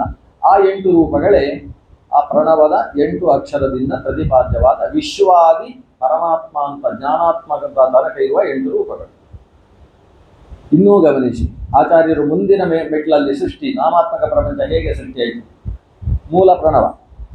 ಪ್ರಣವದಲ್ಲಿ 8 ಅಕ್ಷರ. ಈ 8 ಅಕ್ಷರದಿಂದ 50 ಅಕ್ಷರ ಸೃಷ್ಟಿಯಾಗಿದೆ. 50 ಅಕ್ಷರ ಹೇಗೆ ಸೃಷ್ಟಿಯಾಗಿದೆ? 8ರಿಂದ 50 ತೋರಿಸಿ. ಈಗ 8ರಿಂದ 2ರ ಹಾಗೆ ಆದರೆ 16 ಆಗಬೇಕು, 3ರ ಹಾಗೆ ಆಯಿತು ಅಂತಾದರೆ 24 ಆಗಬೇಕು ಅಲ್ವ? 8 1 8, 8ರಲ್ಲಿ 16. ನಾವು ಗುಣಾಕಾರ ಮಾಡ್ತಾ ಹೋದರೆ 50 ಅಕ್ಷರ ಹೇಗಾಗ್ಲಿಕ್ಕೆ ಸಾಧ್ಯ 8ರಿಂದ? ಅದರಲ್ಲಿ ಲೆಕ್ಕಾಚಾರ ಆಚಾರ್ಯರು ಕೊಡ್ತಾರೆ. ಅದರಲ್ಲಿ ಮೊದಲನೇದ್ದು ಆಕಾರ ಅಲ್ವಾ, ಅದಕ್ಕೆ 1 ಅಂತ ಸಂಖ್ಯೆ ಕೊಡಿ, ಆಮೇಲೆ 2, ಒಟ್ಟು 8 ಉಂಟಲ್ವ. ಮೊದಲನೆಯದ್ದರಿಂದ 16 ಹುಟ್ಟಿತು.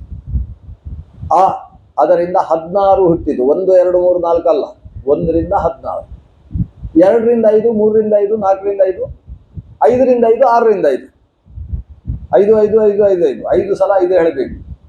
ವಿರಷ್ಟ ಪಂಚ ಕಚತು ಪಂಚೇತ್ಯೇವಾಷ್ಟ ಶಬ್ದ ವಿಚ್ಛಿನ್ನಿತ.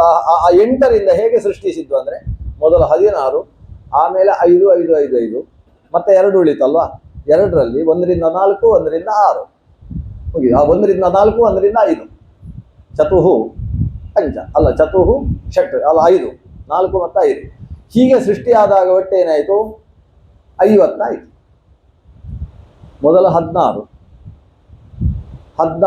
ಆಮೇಲೆ ಅಲ್ಲೊಂದು 4 ಹುಟ್ಟಿತಲ್ವಾ, ಕೊನೆಗೆ 4, ಅಲ್ಲಿಗೆ 20 ಆಯಿತು. ಮಧ್ಯದಲ್ಲಿ 5 5 ಅಂತ ಹೇಳಿದರೆ 25, 25 ಮತ್ತೆ 15 ಅಂತ ಹೇಳಿದರೆ ಎಷ್ಟಾಯಿತು? 45 ಆಯ್ತಲ್ವಾ. ಆಮೇಲೆ ಕೊನೆಗೆ 5, 50 ವರ್ತಿ ಆಗ್ತದೆ. ಈ ಮೊದಲನೆಯದರಲ್ಲಿ 16 ಅಂದರೆ ಯಾವುದು? ಆ ನಾವು 1ನೇ ಕ್ಲಾಸಲ್ಲಿ ಹೇಳಿಕೊಡುವ ಪಾಠ ಇದು. ಈಗ ಸುಮ್ಮನೆ ನೋಡೋಣ. ಆ ಇ ಈ ಉ ಊ ಋ ಋ ಲೃ, ಮತ್ತೊಂದು ಲೃ ಸೇರಿಸಿ, ಋ ಋ ಎ ಐ ಓ ಔ ಅಂ ಅಹ, ಮುಗಿತು 16. ಆದರೆ ನಿಮ್ಗೆ ಗೊತ್ತಿಲ್ಲದೆ ಇರುವ ಶಬ್ದ ಅಂದರೆ ಕೆಲವರಿಗೆ ಗೊತ್ತಿಲ್ಲದೆ ಇರುವುದು ಯಾವುದಂದ್ರೆ ಲೃ ಲೃ, ಇದು ಗೊತ್ತಿಲ್ಲ, ಆಮೇಲೆ ಉಳಿದದ್ದೆಲ್ಲ ಗೊತ್ತು. ಆದರೆ ನಾವು ಮಾತೃಗಾನ್ಯಾಸ ಮಾಡುವಾಗ ಲೃಂ ಋಷಾಯ ನಮಃ, ಲೃಂ ಋಜಯೇ ನಮಃ, ಏಂ ಏಕಾತ್ಮನೇ ನಮಃ, ಐಂ ಐರಾಯ ನಮಃ, ಓಂ ಓಜೋಭೃತೆ ನಮಃ, ಔಂ ಔರಸಾಯ ನಮಃ, ಅಂ ಅಂತಾಯ ನಮಃ, ಅಹ ಅರ್ಧಗರ್ಭಾಯ ನಮಃ. ಈ ಭಗವಂತನ 16 ರೂಪಗಳಿದ್ದಾವೆ. ಆ 16 ರೂಪಗಳು ಅಭಿವ್ಯಕ್ತವಾದವು ಅಂದರೆ ಅಕಾರದಿಂದ 16 ರೂಪ ವ್ಯಕ್ತ ಆಯಿತು. ಅಜ, ಆನಂದ, ಇಂದ್ರ, ಈಶ, ಉಗ್ರ, ಊರ್ಜ, ಋತಂಬರ, ಋಘ, ಋಷ, ಋಷ, ಈಗ ಹೇಳಿದಂಥ ಶಬ್ದಗಳು. ಹೀಗೆ ಈ ಏನು 16 ರೂಪಗಳು ಅ ಅನ್ನೋದರಿಂದ ಅಭಿವ್ಯಕ್ತ ಆಯಿತು. ಇದನ್ನು ಸ್ವರ ಅಂತ ಕರಿತೇವೆ. ಇದನ್ನು 16 ಸ್ವರಗಳು ಅಂತ ನಾವು ಕರಿತೇವೆ. ಸ್ವರ ಅಂದ್ರೆ ಏನು? ಸ್ವಯಮೇವ ರಮಂತೆ ಇತಿ ಸ್ವರ, ಸ್ವತಂತ್ರವಾಗಿರುವಂಥವುಗಳು ಅಂತ ಅರ್ಥ. ಇನ್ನು ಮುಂದಿದ್ದುಂಟು ಏನು? 5 5 25 ಮತ್ತು 10 ಇದೆ. ಆ 25 ಮತ್ತು 9 ಅದು ಸ್ವರ ಅಲ್ಲ, ಅದು ವ್ಯಂಜನ. ವ್ಯಂಜನ ಅಂದ್ರೆ ಏನು? ವ್ಯಂಜನ ಅಂದರೆ ಸ್ವತಂತ್ರವಾದದ್ದಲ್ಲ, ಇನ್ನೊಂದಕ್ಕೆ ಹಚ್ಚಿಕೊಳ್ಳುವಂಥದ್ದು. ಈಗ ನಾವು ಊಟ ಮಾಡುವಾಗ ಅಲ್ಲಿ ಚಟ್ನಿ ಹಾಕಿರ್ತಾರೆ, ಉಪ್ಪಿನಕಾಯಿ ಹಾಕಿರ್ತಾರೆ, ಯಾವುದೆಲ್ಲ ಹಾಕಿರ್ತಾರೆ, ಆಮೇಲೆ ಪಲ್ಯ ಹಾಕಿರ್ತಾರೆ, ಅವಕ್ಕೆಲ್ಲ ವ್ಯಂಜನಗಳು ಅಂತ ಹೆಸರು ಊಟದಲ್ಲಿ. ಆಮೇಲೆ ಈ ಕಡೆ ಜಿಲೇಬಿ, ಇಲ್ಲೊಂದು ಹೋಳಿಗೆ ಎಲ್ಲ ಹಾಕಿರ್ತಾರೆ, ಇದೆಲ್ಲ ಅದು ಸ್ವರಗಳು. ಸ್ವರ ಅಂದರೆ ಸ್ವತಂತ್ರ, ಅದಕ್ಕೆ ಬೇರೆ ಯಾವುದು ಬೇಕಾಗಿಲ್ಲ, ಹಾಗೆ ತಿನ್ನು. ವ್ಯಂಜನ ಅಂದರೆ ಅದು ಇನ್ನೊಂದಕ್ಕೆ ಹಚ್ಚಿಕೊಳ್ಳಿಕ್ಕಿರುವುದು, ಅದು ಸ್ವತಂತ್ರವಾಗಿ ಏನು ಮಾಡೋದು. ಕೆಲವರು ಅದನ್ನು ಸ್ವತಂತ್ರವಾಗಿ ಉಪ್ಪಿನಕಾಯಿಯನ್ನೇ ತಿನ್ನುವವರು ಇರ್ತಾರೆ, ಆದರೆ ಉಪ್ಪಿನಕಾಯಿ ಸ್ವರ ಅಲ್ಲ, ಅದು ವ್ಯಂಜನ. ವ್ಯಂಜನ ಅಂದರೆ ಮತ್ತೊಂದಕ್ಕೆ ಹಚ್ಚಿಕೊಳ್ಳುವುದಕ್ಕಿರುವುದು. ಈಗ ಕ್ ಚ ತ ಪ ಪ ಈ ವ್ಯಂಜನ ಉಂಟಲ್ಲ, ವ್ಯಂಜನ ಅಂದ್ರೆ ಏನಂದ್ರೆ ಸ್ವತಂತ್ರತೆ ಇಲ್ಲದಕ್ಕೆ, ಅದಕ್ಕೆ ಒಂದು ಅಕಾರವೋ ಇಕಾರವೋ ಕಾ ಕಿ ಕಿ ಕು ಕು ಏನೋ ಅಕಾರವೋ ಇಕಾರವೋ ಉಕಾರವೋ ಸೇರಬೇಕು. ಸ್ವರ ಹಾಗಲ್ಲ, ನೇರವಾಗಿ ಸ್ವತಂತ್ರವಾಗಿ ಅ ಇ ಉ ಅದು ಸ್ವತಂತ್ರವಾಗಿ ಹೇಳಲಿಕ್ಕೆ ಬರ್ತದೆ. ಆದರೆ ಕ ಅನ್ನೋದನ್ನು ಸ್ವತಂತ್ರ ಹೇಳಲಿಕ್ಕೆ ಬರಲ್ಲ. ಯಾರಾದ್ರೂ ಹೇಳಿ ನೋಡ, ಬರೀ ಕ ಹೇಳಿ. ಬರೀ ಕ ಹೇಳುವುದಲ್ಲ, ನಾವು ಕಾ ಅದರ ಸೇರಿಸಿ ಅದಕ್ಕೆ ಅಂತ ಸೇರಿಸಿ ಹೇಳುದು ಕ ಅಂತ ಹೇಳುದು. ನಿಜವಾಗಿ ಕ ಅಲ್ಲ ಅದು, ನಾನು ಹೇಳಿದ್ದೇನೆ ನಿಮ್ಗೆ ಕೇಳಲಿಲ್ಲ. ಕ ಅಲ್ಲ ಅದು ಹೇಳಲಿಕ್ಕೆ ಬರಲ್ಲ. ಈಗ ಅಕ್ಕ ಅಂತ ಉಂಟಲ್ವಾ, ಅಕ್ಕ ಅನ್ನುವಲ್ಲಿ ಮಧ್ಯದಲ್ಲಿ ಒಂದು ಅರ್ಧ ಕಾ ಉಂಟಲ್ಲ, ಅದನ್ನೇ ಹೇಳಿ ಮಾತ್ರ ಬರಲ್ಲ. ನೀವು ಕ ಅಂತ ಇನ್ನೊಂದು ಅನ್ನೋ ಸ್ವರ ಸೇರಿಸಿ ಹೇಳಬಹುದೇ ಹೊರತು ಸ್ವರ ಇಲ್ಲದೆ ಅದನ್ನು ಹೇಳಲಿಕ್ಕೆ ಬರುವುದೇ ಇಲ್ಲ. ಅದಕ್ಕೋಸ್ಕರ ಅದಕ್ಕೆ ವ್ಯಂಜನ ಅಂದರೆ ಬರೀ ಉಪ್ಪಿನಕಾಯಿ ತಿನ್ಲಿಕ್ಕೆ ಬರೋಲ್ಲ, ಸೇರಿಸಿಕೊಂಡೇ ತಿನ್ಲಿಕ್ಕೆ ಬರೋದು ಅಂತ ಅರ್ಥ. ಅದನ್ನು ವ್ಯಂಜನ ಅಂತ ಆ ದೃಷ್ಟಿಯಿಂದ ಕರೆಯೋದು. ಈ ವ್ಯಂಜನಗಳಿಗೆಲ್ಲ ದೇವರು ಒಂದೊಂದು ರೂಪ ಇಟ್ಟುಕೊಂಡಿದ್ದಾನೆ. ಏನಂದ್ರೆ ಹೆಣ್ಣು ರೂಪ ಇಟ್ಟುಕೊಂಡಿದ್ದಾನಂತೆ ವ್ಯಂಜನಕ್ಕೆ. ಸ್ವರಗಳಿಗೆ ಪುರುಷ ರೂಪ ಇಟ್ಟುಕೊಂಡಿದ್ದಾನೆ ಅಂತ ಬೃಹತಿ ಸಹಸ್ರದ ವಿಷಯದಲ್ಲಿ ಬರ್ತದೆ. ಅಂದ್ರೆ ವ್ಯಂಜನದ ಸ್ಥಾನದಲ್ಲಿ ಸ್ತ್ರೀಯರು, ಸ್ವರದ ಸ್ಥಾನದಲ್ಲಿ ಪುರುಷ ಸ್ವರೂಪ ಅಂತ ದೇವರು ಕೆಲವು ಅಭಿವ್ಯಕ್ತಿಗಳನ್ನು ಮಾಡ್ತಾನೆ. ಆದರೆ ಇಲ್ಲಿ ಈ ಕಕಾರಾದಿ ಏನು 25 ಇದೆ, ಅದಕ್ಕೆ ಭಗವಂತ 25 ರೂಪಗಳನ್ನು ತಗೊಳ್ತಾನೆ. ಖಂ ಕಪಿಲಾಯ ನಮಃ, ಖಂ ಖಪತಯೇ ನಮಃ. ಹೀಗೆ ಖಪತಿ, ಗರುಡಾಸನ, ಘರ್ಮ, ನಸಾರ, ಚಾರ್ವಂಗ, ಛಂದೋಗಮ್ಯ, ಜನಾರ್ದನ, ಝಾಟಿತಾರಿ, ಞಮ. ನೋಡಿ, ಕೆಲವು ಮಕ್ಕಳಿಗೆ ಞಮ ಅಂತ ಹೆಸರಿಡಬೇಕಾಗುತ್ತೆ, ದೇವರ ಹೆಸರದು ಞಮ. ಞ ಅಂತ ಅಕ್ಷರದಿಂದ ಎಲ್ಲಾದರೂ ನಾಮಕರಣ ಮಾಡಬೇಕಾಗಿ ನಕ್ಷತ್ರ ನಾಮ ಬಂದರೆ ಞಮ ಅಂತ ಹೆಸರಿಡಬೇಕು. ಟಂಕಿ, ಥಲಕ, ಡರಕ, ಧರಿ, ನಾತುಮ. ನಾತುಮ ಅಂತ ದೇವರಿಗೆ ಒಂದು ಹೆಸರು. ಇದು ಟಾಠ ಡಾಢ ಣ. ಪಾಫ ಬಾಭಮ ಅದಕ್ಕೂ ಕೂಡ ಉಂಟು. ಪಂಪರಾಯ ನಮಃ, ಫಂಫಲಿನೇ ನಮಃ, ಬಂಬಲಿನೇ ನಮಃ, ಭಂಭಗಾಯ ನಮಃ, ಮಮ್ಮನವೇ ನಮಃ. ಮನು ಅಂತ ದೇವರ ಹೆಸರು. ಕೆಲವರಿಗೆ ಪಾ ಫ ಹೇಳಲಿಕ್ಕೆ ಬರುವುದಿಲ್ಲ, ಪಾ ಫ ಅಂತಲೇ ಹೇಳೋದು. ಇಂಗ್ಲೀಷ್ ಓದಿ ಜಾಸ್ತಿ ಆದದ್ದು ಹಾಗೆ. ಅವರು ಫಲ ಅಂತ ಹೇಳುವುದಿಲ್ಲ, ಫಲ ಫಲ ಅಂತ ಹೇಳೋದು. ತಪ್ಪದು. ಸಂಸ್ಕೃತದಲ್ಲಿ ಎಫ್ ಇಲ್ಲ. ಎಫ್ ಅನ್ನೋದು ಒಂದು ಧ್ವನಿಯೇ ಹೊರತು ಅದು ಸಂಸ್ಕೃತದ ವರ್ಣ ಅಲ್ಲ, ಧ್ವನಿ. ಝೆಡ್ ಕೂಡ ಇಲ್ಲ. ಕೆಲವರು ಝಕಾರ ಅಂತ ಹೇಳೋದಿಲ್ಲ, ಝಕಾರ ಅಂತ ಹೇಳ್ತಾರೆ. ಝೀರೋ ಅಂತ ಹೇಳಿದಾಗ ಅವರು ಝೆಡ್ ಹೇಳ್ತಾರೆ. ಈ ಎಫ್ ಮತ್ತು ಝೆಡ್ ಅದು ಸಂಸ್ಕೃತಕ್ಕೆ ಸಂಬಂಧಪಟ್ಟದ್ದಲ್ಲ, ಅದು ವರ್ಣ ಅಲ್ಲ. ಪ ಫ ಬ ಭ ಮ ಅಂತ ಹೇಳಬೇಕು. ಈ ವರ್ಣಗಳು ಆವಿರ್ಭಾವ ಆಯಿತು. 25 ಆಯಿತು ದೇವರದ್ದು. ಇದಾದ ಮೇಲೆ 4 ಯ ವ ರ ಲ. ಇದು 7ನೇ ಅಕ್ಷರದಿಂದ ಹುಟ್ಟಿದ್ದು. ಯಾವಾರ ಲ. ಈ ಯಾವಾರ ಲ ಉಂಟಲ್ಲ, ಅದು ಸ್ವರಾಕ್ಷರದ ಹಾಗೆ ಇರುವಂಥದ್ದು. ಯಾ ಯಾ ಈ ಅನ್ನೋದು ಸ್ವರಾಕ್ಷರ ಇದ್ದ ಹಾಗೆ ಇರುವುದು. ಹಾಗೆ ವ ವ ವ ವಿ ವಿ ಉ ಅನ್ನೋದು ಸ್ವರಾಕ್ಷರ ಇದ್ದ ಹಾಗೆ ಕಾಣಿಸೋದಿಲ್ಲ, ವಕಾರ ಸ್ವರಾಕ್ಷರದ ಹಾಗೆ ಕಾಣಿಸೋದು. ರ ಅನ್ನೋದು ಋ ಇದ್ದ ಹಾಗೆ, ಋ ಅನ್ನೋ ಸ್ವರಾಕ್ಷರ ಇದ್ದ ಹಾಗೆ ಕಾಣಿಸೋದು. ಲ್ ಅನ್ನೋದು ಕೂಡ ಲೃ ಅನ್ನೋ ಸ್ವರಾಕ್ಷರ ಇದ್ದ ಹಾಗೆ ಕಾಣಿಸೋದು. ಅದರಿಂದ ಯಾವಾರ ಲ ಅನ್ನೋದು ಅಂತಸ್ಥ ಅಂತ ಕರೀತಾರೆ. ಅದನ್ನು 4ರ ಒಂದು ಗುಂಪದು. ಈ 4 ಅಷ್ಟಾಕ್ಷರದಲ್ಲಿ 7ನೇ ಅಕ್ಷರದಿಂದ ಬಂತು. ಆಮೇಲೆ 5 ಇದೆ. ಯಾವಾರ ಲ ಆದಮೇಲೆ ಶ ಷ ಸ ಹ ಳ ಅಂತ 5 ಇದೆ. ಇದನ್ನು ಶ ಷ ಅನ್ಬೇಕು. ಕೆಲವರಿಗೆ ಶಾಕು ವ್ಯತ್ಯಾಸವೇ ಕಾಣಿಸೋದಿಲ್ಲ. ಅದು ಸಹಸ್ರಾಶೀರ್ಷ ಅನ್ಬೇಕು. ನಾವು ಹೇಳುವುದನ್ನು ನೋಡಿದವರೇ ಅಲ್ಲಿ ಶಾ ಯಾವುದು, ಇದು ಯಾವ ಯಾವುದು. ನಾವು ಕೆಲವು ಸಲ ಹೇಗೆ ಹೇಳೋದು ಗೊತ್ತು, ಷಡಾನನ ಅಂತ ಹುಡುಗ ಕೇಳ್ತಾನೆ, ಅದು ಶಂಕರ ಶಕಾರವೋ ಷಣ್ಮುಖ ಶಕಾರವೋ ಅಂತ ಕೇಳ್ತಾನೆ. ಇವ ಷಣ್ಮುಖ ಶಕಾರ ಅಂತ ಹೇಳೋದು, ಶಕಾರ ಅಲ್ಲ ಅದು ಶಕಾರ. ನಾಲಿಗೆ ಹೀಗೆ ತಿರುಗಬೇಕು, ತಿರುಗಿ ಅಲ್ಲಿಂದ ಘೋಷ ಅದು ಎಲ್ಲಿಗೆ ಹೋಗಬೇಕು ಅಂತ ಹೇಳಿದ್ರೆ ಈ ಹಣೆಗೆ ಗಾಳಿ ಒಳಗೆ ಹೋಗ್ಬೇಕು. ಅದಕ್ಕೆ ಮೂರ್ಧನ್ಯ ಶಕಾರ ಅಂತ ಹೆಸರು. ಷ ಅನ್ನಬೇಕು. ನಾಲಿಗೆಯ ಗಾಳಿ ಹಲ್ಲಿಗೆ ಬರುವ ಹಾಗೆ ಹೇಳಿದರೆ ಸ ಸ. ಇದು ದಂತ್ಯ ಸಕಾರ. ದಂತದಿಂದ ಗಾಳಿ ಹೊರಗೆ ಬರುವಾಗ ಬಂದ ಸಕಾರ ದಂತ್ಯ ಅಂತ ಕರೀತಾರೆ. ಇನ್ನೊಂದು ತಾಲು ಅಂತಿದೆ. ಈ ಮೇಲೆ ನಾಲಿಗೆಯ ಮೂಲದಲ್ಲಿ ಒಂದು ಹೀಗೆ ಜೋತಾಡ್ತಾ ಚಿಕ್ಕ ನಾಲಿಗೆ ಇದೆ ಅಲ್ವಾ, ಕಿರು ನಾಲಿಗೆ, ಅದಕ್ಕೆ ತಾಲು ಅಂತ ಹೇಳ್ತಾರೆ. ಆ ನಾಲಿಗೆ ಅಲುಗಾಡುವ ಹಾಗೆ ಗಾಳಿ ಹೊಡಿಬೇಕು, ಆವಾಗ ಶ ಅಂತ ಬರ್ತದೆ. ಅದಕ್ಕೆ ತಾಲವ್ಯ ಶಕಾರ ಅಂತ ಹೇಳ್ತಾರೆ. ಹೀಗೆ ದಂತ್ಯ, ತಾಲವ್ಯ, ಮೂರ್ಧನ್ಯ ಶಕಾರಗಳು ಶ ಷ ಸ. ಆಮೇಲೆ ಹ ಮತ್ತು ಳ, ಹೀಗೆ 5 ಅಕ್ಷರ. ಅದರಲ್ಲಿ ಕೆಲವು ಸಲ ಹ ಅನ್ನೋದೇ ಳ ಆಗುತ್ತೆ. ಅಗ್ನಿಂ ಹ, ಅದು ದೃಢಾಚಿದಾರು ಜೇವಸು. ಧ ಅನ್ನೋದು ಳ ಅಂತ ಆಗುತ್ತೆ. ಆಮೇಲೆ ಳ ಅನ್ನೋದು ಕೆಲವು, ಈ ಡ ಅನ್ನೋದು ಳ ಆಗುತ್ತೆ. ಹೀಗೆಲ್ಲ ಆದೇಶಾಕ್ಷರಗಳಿದ್ದಾವೆ. ಅದೇನೇ ಇರಲಿ, ಶ ಷ ಸ ಹ ಳ ಇದು 8ನೇ ಅಕ್ಷರದಿಂದ ಹೊರಗೆ ಬಂದಿರುವ ಭಗವಂತನ ರೂಪ.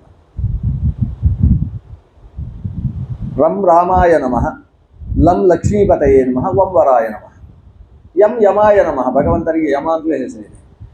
ಯಮಯತಿ ಸರ್ವಮಿತಿ ಯಮಃ, ಎಲ್ಲವನ್ನು ನಿಯಂತ್ರಿಸುವ. ಆಮೇಲೆ ಶಂ ಶಕಾರ, ಅವನು ಶಕಾರ ಅಂತ ಅವನನ್ನು ಕರಿಬಹುದು. ಷ ಅಂದರೆ ಷಡ್ಗುಣ ಅಂತ ಅವನಿಗೆ ಹೆಸರು, ಷಡ್ಗುಣ ಸಂಪನ್ನ. ಸ ಅಂದರೆ ಸಾರಾತ್ಮ ಅಂತ ಅವನಿಗೆ ಹೆಸರು. ಲಂ ಅನ್ನೋದಕ್ಕೆ ಲಾಳುಕ ಅಂತ ಹೆಸರು.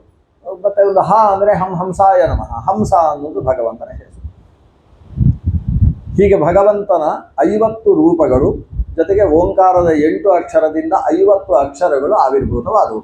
ಈ ಅಕ್ಷರಗಳಲ್ಲಿ ಕೊನೆಗೆ ಕ ಮತ್ತು ಶು ಸೇರಿ ಕ್ಷ ಅಂತ ಒಂದಾಗುತ್ತೆ. ಅದು 51ನೇ ಅಕ್ಷರ. 51ನೇ ಅಕ್ಷರ ಕ್ಷ. ಕ್ಷ ಅನ್ನೋದು ಪ್ರತ್ಯೇಕ ಅಕ್ಷರ ಅಲ್ಲ, ಕಕಾರ ಮತ್ತು ಮೂರ್ಧನ್ಯ ಷಕಾರ ಎರಡು ಸೇರಿ ಕ್ಷ ಅಂತಾಯಿತು. ಇದಕ್ಕೆ ಒಂದು ಭಗವಂತನ ರೂಪ ಆವಿರ್ಭಾವ ಆಯಿತು. ಯಾವುದು ಗೊತ್ತು? ನೃಸಿಂಹ ಕ್ಷಸ್ಯ ದೇವತಾ. ನರಸಿಂಹ ಅಂತ ದೇವರ ರೂಪ. ಇದು ನರಸಿಂಹ ಅನ್ನೋದೇನು? ನರ ಮತ್ತು ಸಿಂಹ ಎರಡು ಸೇರಿದ್ದಲ್ವ? ಹಾಗೆ ಕ ಶು ಎರಡು ಸೇರಿದ್ದಕ್ಕೆ ಕ್ಷ ಅನ್ನುವುದಕ್ಕೆ ಭಗವಂತನ ಸೇರಿದ ರೂಪ ನರಸಿಂಹ ಅನ್ನೋದು. ಕ್ಷಂ ನರಸಿಂಹಾಯ ನಮಃ. ಹೀಗೆ ಏಕಪಂಚಾಶದರ್ಣಾನ ಅಕ್ಷರಗಳು 51 ಆದದ್ದು ಹೇಗೆ ಅಂದರೆ ಕ್ಷ ಎಂಬುದು ಸೇರಿದರಿಂದ ಲೆಕ್ಕಾಚಾರದ ಪ್ರಕಾರ 50 ಅಕ್ಷರಗಳು ಇರುವುದು. ಇದು ಓಂಕಾರದ 8 ಅಕ್ಷರದಿಂದ ಹೊರಗೆ ಬಂದಂತಹ ಭಗವಂತನ 50 ರೂಪಗಳು. ಇದಕ್ಕೆ ನಾಮಾತ್ಮಕ ಪ್ರಪಂಚದ ಸೃಷ್ಟಿ ಅಂತ ಹೆಸರು. ಆಚಾರ್ಯರು ಇಲ್ಲಿಗೆ ನಿಲ್ಲಿಸುವುದಿಲ್ಲ. ಯಾಕೆ ನಿಲ್ಲಿಸುವುದಿಲ್ಲ ಅಂದರೆ 7 ಗಂಟೆ ಆಗಲಿಲ್ಲ, ಮುಂದುವರಿಸ್ತಾರೆ. ಇಷ್ಟೇ ನಾಮಾತ್ಮಕ ಪ್ರಪಂಚ ಸೃಷ್ಟಿ ಅಲ್ಲ, ಇನ್ನೂ ಇದೆ. ಏನಂದರೆ ಈ ನಾರಾಯಣ ಅಷ್ಟಾಕ್ಷರ ಉಂಟಲ್ಲ, 8 ಅಕ್ಷರ ಆಯ್ತಲ್ಲ, ಆ 8 ಅಕ್ಷರ ಹಾಗೆ 3 ಬಾರಿ ಹೇಳಿದಾಗ ಗಾಯತ್ರಿ ಆಯ್ತಂತೆ. ಈಗ 8 ಅಕ್ಷರ ಅದು ವ್ಯಾಹೃತಿ ನಾರಾಯಣ ಅಷ್ಟಾಕ್ಷರಾಚ ವ್ಯಾಹೃತಿ ತ್ರಿಗುಣಾತ್ ಪುನಃ ಚತುರ್ವಿಂಶತ್ಯಕ್ಷರ ಗಾಯತ್ರಿ ಅಂತ. 24 ಅಕ್ಷರ ಹೇಗೆ ಹುಟ್ಟಿತು ಅಂದರೆ ನಾರಾಯಣ ಅಷ್ಟಾಕ್ಷರವನ್ನು ಒಂದು ಸಲ ಹೇಳಿದರೆ ಎಷ್ಟಾಯಿತು? 8 ಆಯಿತು. ಎರಡನೇ ಬಾರಿ ಹೇಳಿದಾಗ 16 ಆಯಿತು. ಮತ್ತೊಂದು ಬಾರಿ ಹೇಳಿದಾಗ 24 ಆಯ್ತಲ್ಲ. 24 ಅಕ್ಷರದ ಗಾಯತ್ರಿ. ನಾರಾಯಣ ಅಷ್ಟಾಕ್ಷರಾತ್ ವ್ಯಾಹೃತಿ ತ್ರಿಗುಣಾತ್ ಅಂದರೆ ಅದನ್ನು ವ್ಯಾಹರಣ 3 ಬಾರಿ ಮಾಡಬೇಕಂತೆ. 3 ಬಾರಿ ಹೇಳಿದಾಗ ಅಲ್ಲಿಂದ 24 ಅಕ್ಷರದ ಗಾಯತ್ರಿ ಬಂದಂತೆ. ಇದರ ಮಧ್ಯದಲ್ಲಿ ಇನ್ನೊಂದು ಘಟನೆ ಆಯಿತು. ಏನಂದರೆ ಈಗ ಅಷ್ಟಾಕ್ಷರದ ಮೊದಲ 4 ಅಕ್ಷರದಿಂದ ವ್ಯಾಹೃತಿ, 8 ಅಕ್ಷರದಿಂದ ಅಷ್ಟಾಕ್ಷರ. ಈ ವ್ಯಾಹೃತಿಯ 4 ಮತ್ತು ಅಷ್ಟಾಕ್ಷರದ 8 ಅದರಿಂದ ಒಂದು ಅಭಿವ್ಯಕ್ತವಾದ ಭಗವಂತರ 12 ರೂಪ ಉಂಟಂತೆ. 12 ಅಕ್ಷರದ ಮಂತ್ರ ಅದು. ಅದಕ್ಕೆ ದ್ವಾದಶಾಕ್ಷರ ವಾಸುದೇವ ದ್ವಾದಶಾಕ್ಷರ ಮಂತ್ರ ಅಂತ ಹೆಸರು. ಅದರಿಂದ ಆವಿರ್ಭವಿಸಿದ 12 ರೂಪ ಯಾವುದು? ಕೇಶವ, ನಾರಾಯಣ, ಮಾಧವ, ಗೋವಿಂದ, ವಿಷ್ಣು, ಮಧುಸೂದನ, ತ್ರಿವಿಕ್ರಮ, ವಾಮನ, ಶ್ರೀಧರ, ಋಷಿಕೇಶ, ಪದ್ಮನಾಭ, ದಾಮೋದರ. ಇದೊಂದು ಕೇಶವಾದಿ 12 ರೂಪಗಳು ಭಗವಂತನ ಆವಿರ್ಭಾವ. ದ್ವಾದಶ ಮೂರ್ತಿ ಅಂತ ಅದನ್ನು ಕರೀತಾರೆ. ಅದು ವ್ಯಾಹೃತಿ ಅನ್ನುವ 4 ಮಂತ್ರಗಳು 4, ಆಮೇಲೆ ನಾರಾಯಣ ಅಷ್ಟಾಕ್ಷರ ಅಂತ ಹೇಳುವ 8 ಅಕ್ಷರ, ಇದರಿಂದ ಆವಿರ್ಭೂತವಾದ ಭಗವಂತನ ರೂಪಗಳು ಅಥವಾ ವಾಸುದೇವ ದ್ವಾದಶಾಕ್ಷರ ಮಂತ್ರಾಕ್ಷರ ಪ್ರತಿಪಾದ್ಯವಾದ ರೂಪಗಳು. ಇನ್ನು ಈಗ 12 ಆಯ್ತಲ್ವ, 14 ಬೇಕಲ್ವ, ನಮಗೆ 24 ಬೇಕಲ್ವ.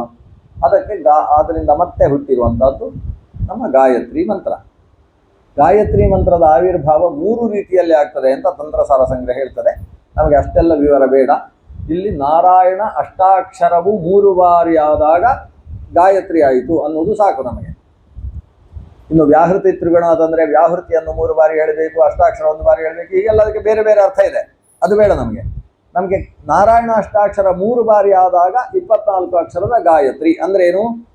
ವಿಶ್ವ ತೇಜಸ ಪ್ರಾಜ್ಞಾ ತುರ್ಯ ಆತ್ಮ ಅಂತರಾತ್ಮ ಪರಮಾತ್ಮ ಜ್ಞಾನಾತ್ಮ ಅನ್ನುವ ಈ 8 ರೂಪಗಳಿಂದ ಭಗವಂತನ 24 ರೂಪಗಳ ಆವಿರ್ಭಾವ ಆಯಿತು.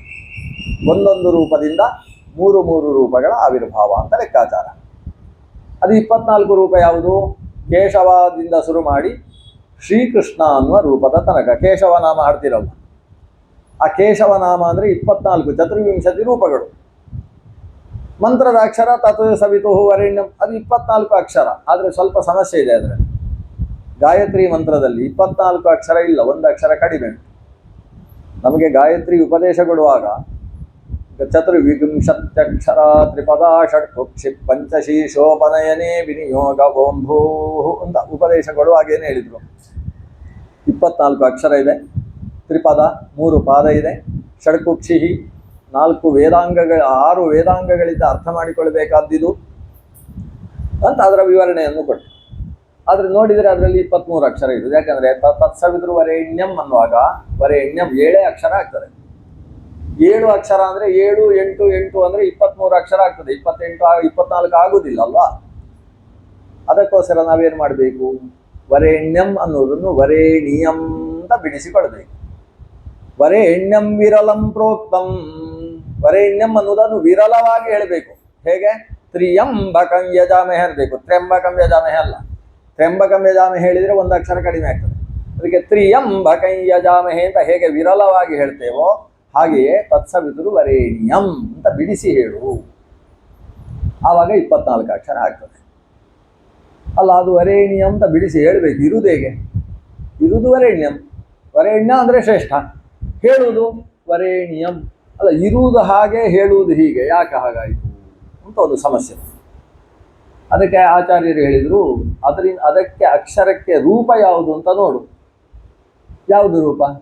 ತ ಸ ವಿ ತುರ್ ವಾ ರೇ ನಿಯಂ ನಿಯಂ ಅಂತ ಉಂಟಲ್ವ, ಅದಕ್ಕೆ ಯಾವುದು ರೂಪ ನೋಡಬೇಕು ನಾವು. ಕೇಶವ, ನಾರಾಯಣ, ಮಾಧವ, ಗೋವಿಂದ, ವಿಷ್ಣು, ಮಧುಸೂದನ, ತ್ರಿವಿಕ್ರಮ ವಾಮನ. ಇದು ಸಮಸ್ಯೆ ಇರುವುದಲ್ಲಿ. ಆ ನಿಯಂ ಅನ್ನೋದಕ್ಕೆ ತ್ರಿವಿಕ್ರಮ ವಾಮನ ರೂಪ. ಈ ತ್ರಿವಿಕ್ರಮ ವಾಮನ ಒಂದೋ ಎರಡೋ ಅಂತ ಭಾರಿ ಸಮಸ್ಯೆ ಇದೆ. ತ್ರಿವಿಕ್ರಮನೇ ವಾಮನನೋ, ವಾಮನನೇ ತ್ರಿವಿಕ್ರಮನು.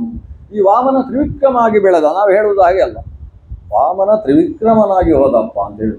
ಹಾಗೆ ನೀಯ ಒಂದೋ ಎರಡೋ ಅಂತ ಸಮಸ್ಯೆ ಇದೆ. ಅದಕ್ಕೆ ಅದು ನೆಮ್ತಿರುವುದು. ಆದರೆ ಎರಡು ಅಂತ ತಿಳಿಸಲಿಕ್ಕೆ ನಿಯಮ್ ಅಂತ ಹೇಳು. ಒಂದೋ ಎರಡೋ ಒಂದು ಸಮಸ್ಯೆ, ನೆಮ್ತ ಒಂದೇ ಇದೆ. ಆದರೆ ಎರಡು ಯಾಕೆ ಅಂತ ಹೇಳಿದರೆ, ಶಂಖಚಕ್ರ ಗದಾ ಪದ್ಮ ಆ ಕಡೆ ಈ ಕಡೆ ಆದಾಗ ವಾಮನ ತ್ರಿವಿಕ್ರಮ ಆಗುತ್ತೆ. ಆ ವಾಮನ ತ್ರಿವಿಕ್ರಮ ರೂಪ ಅದರಲ್ಲಿ ಒಂದರಲ್ಲಿ ಗದೆ ಮೇಲೆ ಇದ್ದರೆ ಮತ್ತೊಂದರಲ್ಲಿ ಗದೆ ಕೆಳಗಿದೆ. ಆ ರೂಪದಲ್ಲಿ ವ್ಯತ್ಯಾಸ ಇದೆ. ಆ ವ್ಯತ್ಯಾಸವನ್ನು ಅಭಿವ್ಯಕ್ತಿಗೊಳಿಸುವುದಕ್ಕೆ ತತ್ಸವಿತುರ್ವರೇಣ್ಯಂ ಅಂತ ಬಿಡಿಸಿಯೇ ನೀವು ಗಾಯತ್ರಿ ಜಪ ಮಾಡಿ. ಹಾಗೆಂತೇಳಿ ಋಗ್ವೇದ ಪಾರಾಯಣ ಮಾಡುವಾಗ 3ನೇ ಮಂಡಲದಲ್ಲಿ, ವೈಶ್ವಾಮಿತ್ರ ಮಂಡಲದಲ್ಲಿ ಬರುವ ಮಂತ್ರ ಅದು. ಅಲ್ಲಿ ಹೇಳುವಾಗ ತತ್ಸವಿತುರ್ವರೇಣ್ಯಂ ಭರ್ಗೋ ದೇವಸ್ಯ ಧೀಮಹಿ ಅಂತ ಅಲ್ಲಿ ಅದನ್ನು ಸೇರಿಸಿಯೇ ಹೇಳಬೇಕು. ಆದರೆ ನಿತ್ಯ ಸಂಧ್ಯಾವಂದನೆಯ ಜಪದಲ್ಲಿ ಅದನ್ನು ಬಿಡಿಸಿ ಹೇಳಬೇಕು. ಯಾಕೆ ಬಿಡಿಸಿ ಹೇಳಬೇಕು? ಅದು ಭಗವಂತನ 24 ರೂಪಗಳನ್ನು ಪ್ರತಿಪಾದಿಸತಕ್ಕಂಥ ಅಕ್ಷರ ಅಂತ ಅನುಸಂಧಾನ ಮಾಡುವುದಕ್ಕೋಸ್ಕರ ಬಿಡಿಸಿ ಹೇಳಬೇಕು. ಹೀಗೆಲ್ಲ ಧರ್ಮಶಾಸ್ತ್ರದಲ್ಲಿ ಗಾಯತ್ರಿ ಜಪ ಮಾಡುವುದಕ್ಕೆ ಒಂದಷ್ಟು ಹೇಳಿದ್ದಾರೆ. ಗಾಯತ್ರಿ ಜಪ ಮಾಡುವಾಗ ಯಾರಿಗೂ ಹೆಂಡತಿಗೂ ಹೇಳಬಾರ್ದಂತೆ, ನಾನು ಇವತ್ತು 108 ಗಾಯತ್ರಿ ಜಪ ಮಾಡಿದೆ ಅಂತ. ಯಾಕಂದರೆ ಅವರು ಪೇಪರಲ್ಲಿ ಹಾಕ್ತಾರೆ ಅಂತ. ನಾವು ಗಾಯತ್ರಿ ಜಪ ಎಷ್ಟು ಮಾಡಿದ್ದೇವೆ ಅಂತ ಸಂಖ್ಯೆ ಇನ್ನೊಬ್ಬರಿಗೆ ಹೇಳಬಾರ್ದಂತೆ. ಅದಕ್ಕೋಸ್ಕರ ಗಾಯತ್ರಿ ಜಪ ಮಾಡುವಾಗ ಸಂಖ್ಯೆಯನ್ನು ಮುಚ್ಚಿಕೊಂಡು ಮಾಡಬೇಕಂತ ಲೆಕ್ಕಾಚಾರ. ಯಾಕಂದರೆ ಕೆಲವರು CCTV ಹಾಕಿರ್ತಾರೆ ದೇವರ ಮನೆ. ಅದಕ್ಕೋಸ್ಕರ ಅದನ್ನು ಕೈಯಲ್ಲಿ ಜಪ ಮಾಡಬೇಕಾದ್ರೆ ಅದನ್ನು ಮುಚ್ಚಿಕೊಂಡು ಜಪ ಮಾಡಬೇಕು. ಅದು ಕೂಡ ಜಪದಲ್ಲಿ ನೀವು ಈ ಬೆರಳಲ್ಲಿ ಏನೋ ಲೆಕ್ಕ ಮಾಡಿದರೆ, ಮುಚ್ಚಿಕೊಂಡು ಮಾಡಿದರೂ ಕೂಡ ಗೊತ್ತಾಗುತ್ತೆ ನೋಡುವವರಿಗೆ. ಅದಕ್ಕೆ ಬೆರಳಲ್ಲೂ ಲೆಕ್ಕ ಮಾಡಲಿಕ್ಕಿಲ್ಲ, ಬೆರಳಿನ ಗಂಟುಗಳಲ್ಲಿ ಲೆಕ್ಕಾಚಾರ. 1 2 3 4 5 6 7 8 9 10. ಈ ಮಧ್ಯದಲ್ಲಿದ್ದ 2 ಗಂಟುಗಳನ್ನು ಮುಟ್ಲಿಕ್ಕಿಲ್ಲ. ಆ 2 ಗಂಟು ಮೇರು ಅಂತ ಭಾವಿಸಿಕೊಂಡು ಅದಕ್ಕೆ ನಾನು ಪ್ರದಕ್ಷಿಣೆ ಬರ್ತೇನೆ ಅನ್ನೋ ಆಲೋಚನೆ ಮಾಡಿಕೊಂಡು ಗಾಯತ್ರಿ ಜಪಕ್ಕೆ ಮಾತ್ರ ಈ ವಿಧಾನ ಇರುವುದು. ಬೇರೆ ನಾರಾಯಣ ಅಷ್ಟಾಕ್ಷರ ಜಪವಾಗಲಿ, ಶಿವ ಪಂಚಾಕ್ಷರ ಮಂತ್ರ ಜಪ ಆಗಲಿ, ಅಥವಾ ಭೂವರಾಹ ಮಂತ್ರದ ಜಪ ಮಾಡಿ, ಧಾನ್ವಂತರ ಮಂತ್ರ ಜಪ ಮಾಡಿ, ಯಾವ ಜಪಕ್ಕೂ ನೀನು ಗಂಟಿನಲ್ಲಿ ಜಪಿಸುವಂತ ಶಾಸ್ತ್ರ ಹೇಳಲಿಲ್ಲ. ಇದನ್ನು ಮಾತ್ರ ಗಂಟಿನಲ್ಲೇ ಜಪಿಸು. ನೀನು ಬಂಗಾರದ್ದೇ ತುಳಸಿ ಮಣಿ ಇದ್ರೂ ಕೂಡ ಅದರಲ್ಲಿ ಜಪಿಸಬೇಡ ಗಾಯತ್ರಿಯನ್ನು. ಗಾಯತ್ರಿಯನ್ನು ಗಂಟಿನಲ್ಲಿ ಜಪಿಸು. ಯಾಕೆ ಅಷ್ಟು ನಿರ್ದೇಶನ? ಯಾವುದು? ಗಾಯತ್ರಿ ಬಿಟ್ಟು ಉಳಿದ ಮಂತ್ರಗಳನ್ನೆಲ್ಲ ನೀವು ಯಾವುದರಲ್ಲಿ ಬೇಕಾದರೂ ಲೆಕ್ಕ ಮಾಡ್ಬೋದು. ಇದರಲ್ಲಿ ಮಾಡಬಾರ್ದು ಅಂತಿಲ್ಲ, ನಿಷೇಧ ಏನಿಲ್ಲ. ಆದರೆ ಏನಾಗ್ತದೆ ಅಂದರೆ,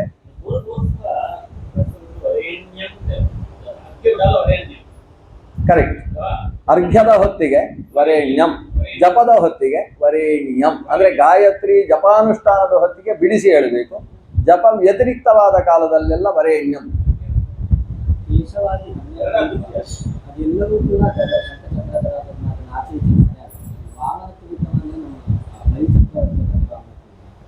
ಏನು ವಿಷಯ ಅಂದರೆ, ಈಗ ಬಲಿಚಕ್ರವರ್ತಿಯ ಕಾಲದಲ್ಲಿ ವಾಮನ ರೂಪ ಉಂಟಲ್ಲ, ಆ ವಾಮನ ರೂಪದ ಜೊತೆಗೆ ತ್ರಿವಿಕ್ರಮ ರೂಪವೂ ಆಯಿತು. ನಾವು 24 ರೂಪಗಳಲ್ಲಿ ಯೋಚನೆ ಮಾಡುವ ವಾಮನ ಮತ್ತು ತ್ರಿವಿಕ್ರಮ ಅನ್ನೋ ರೂಪ ಬೇರೆ. ಇಲ್ಲಿ ಬಲಿಚಕ್ರವರ್ತಿಯ ಸಂದರ್ಭದಲ್ಲಿ ವಾಮನ ತ್ರಿವಿಕ್ರಮ ಅಂತಕ್ಕಂತಹ ರೂಪ ಬೇರೆ ಇದೆ.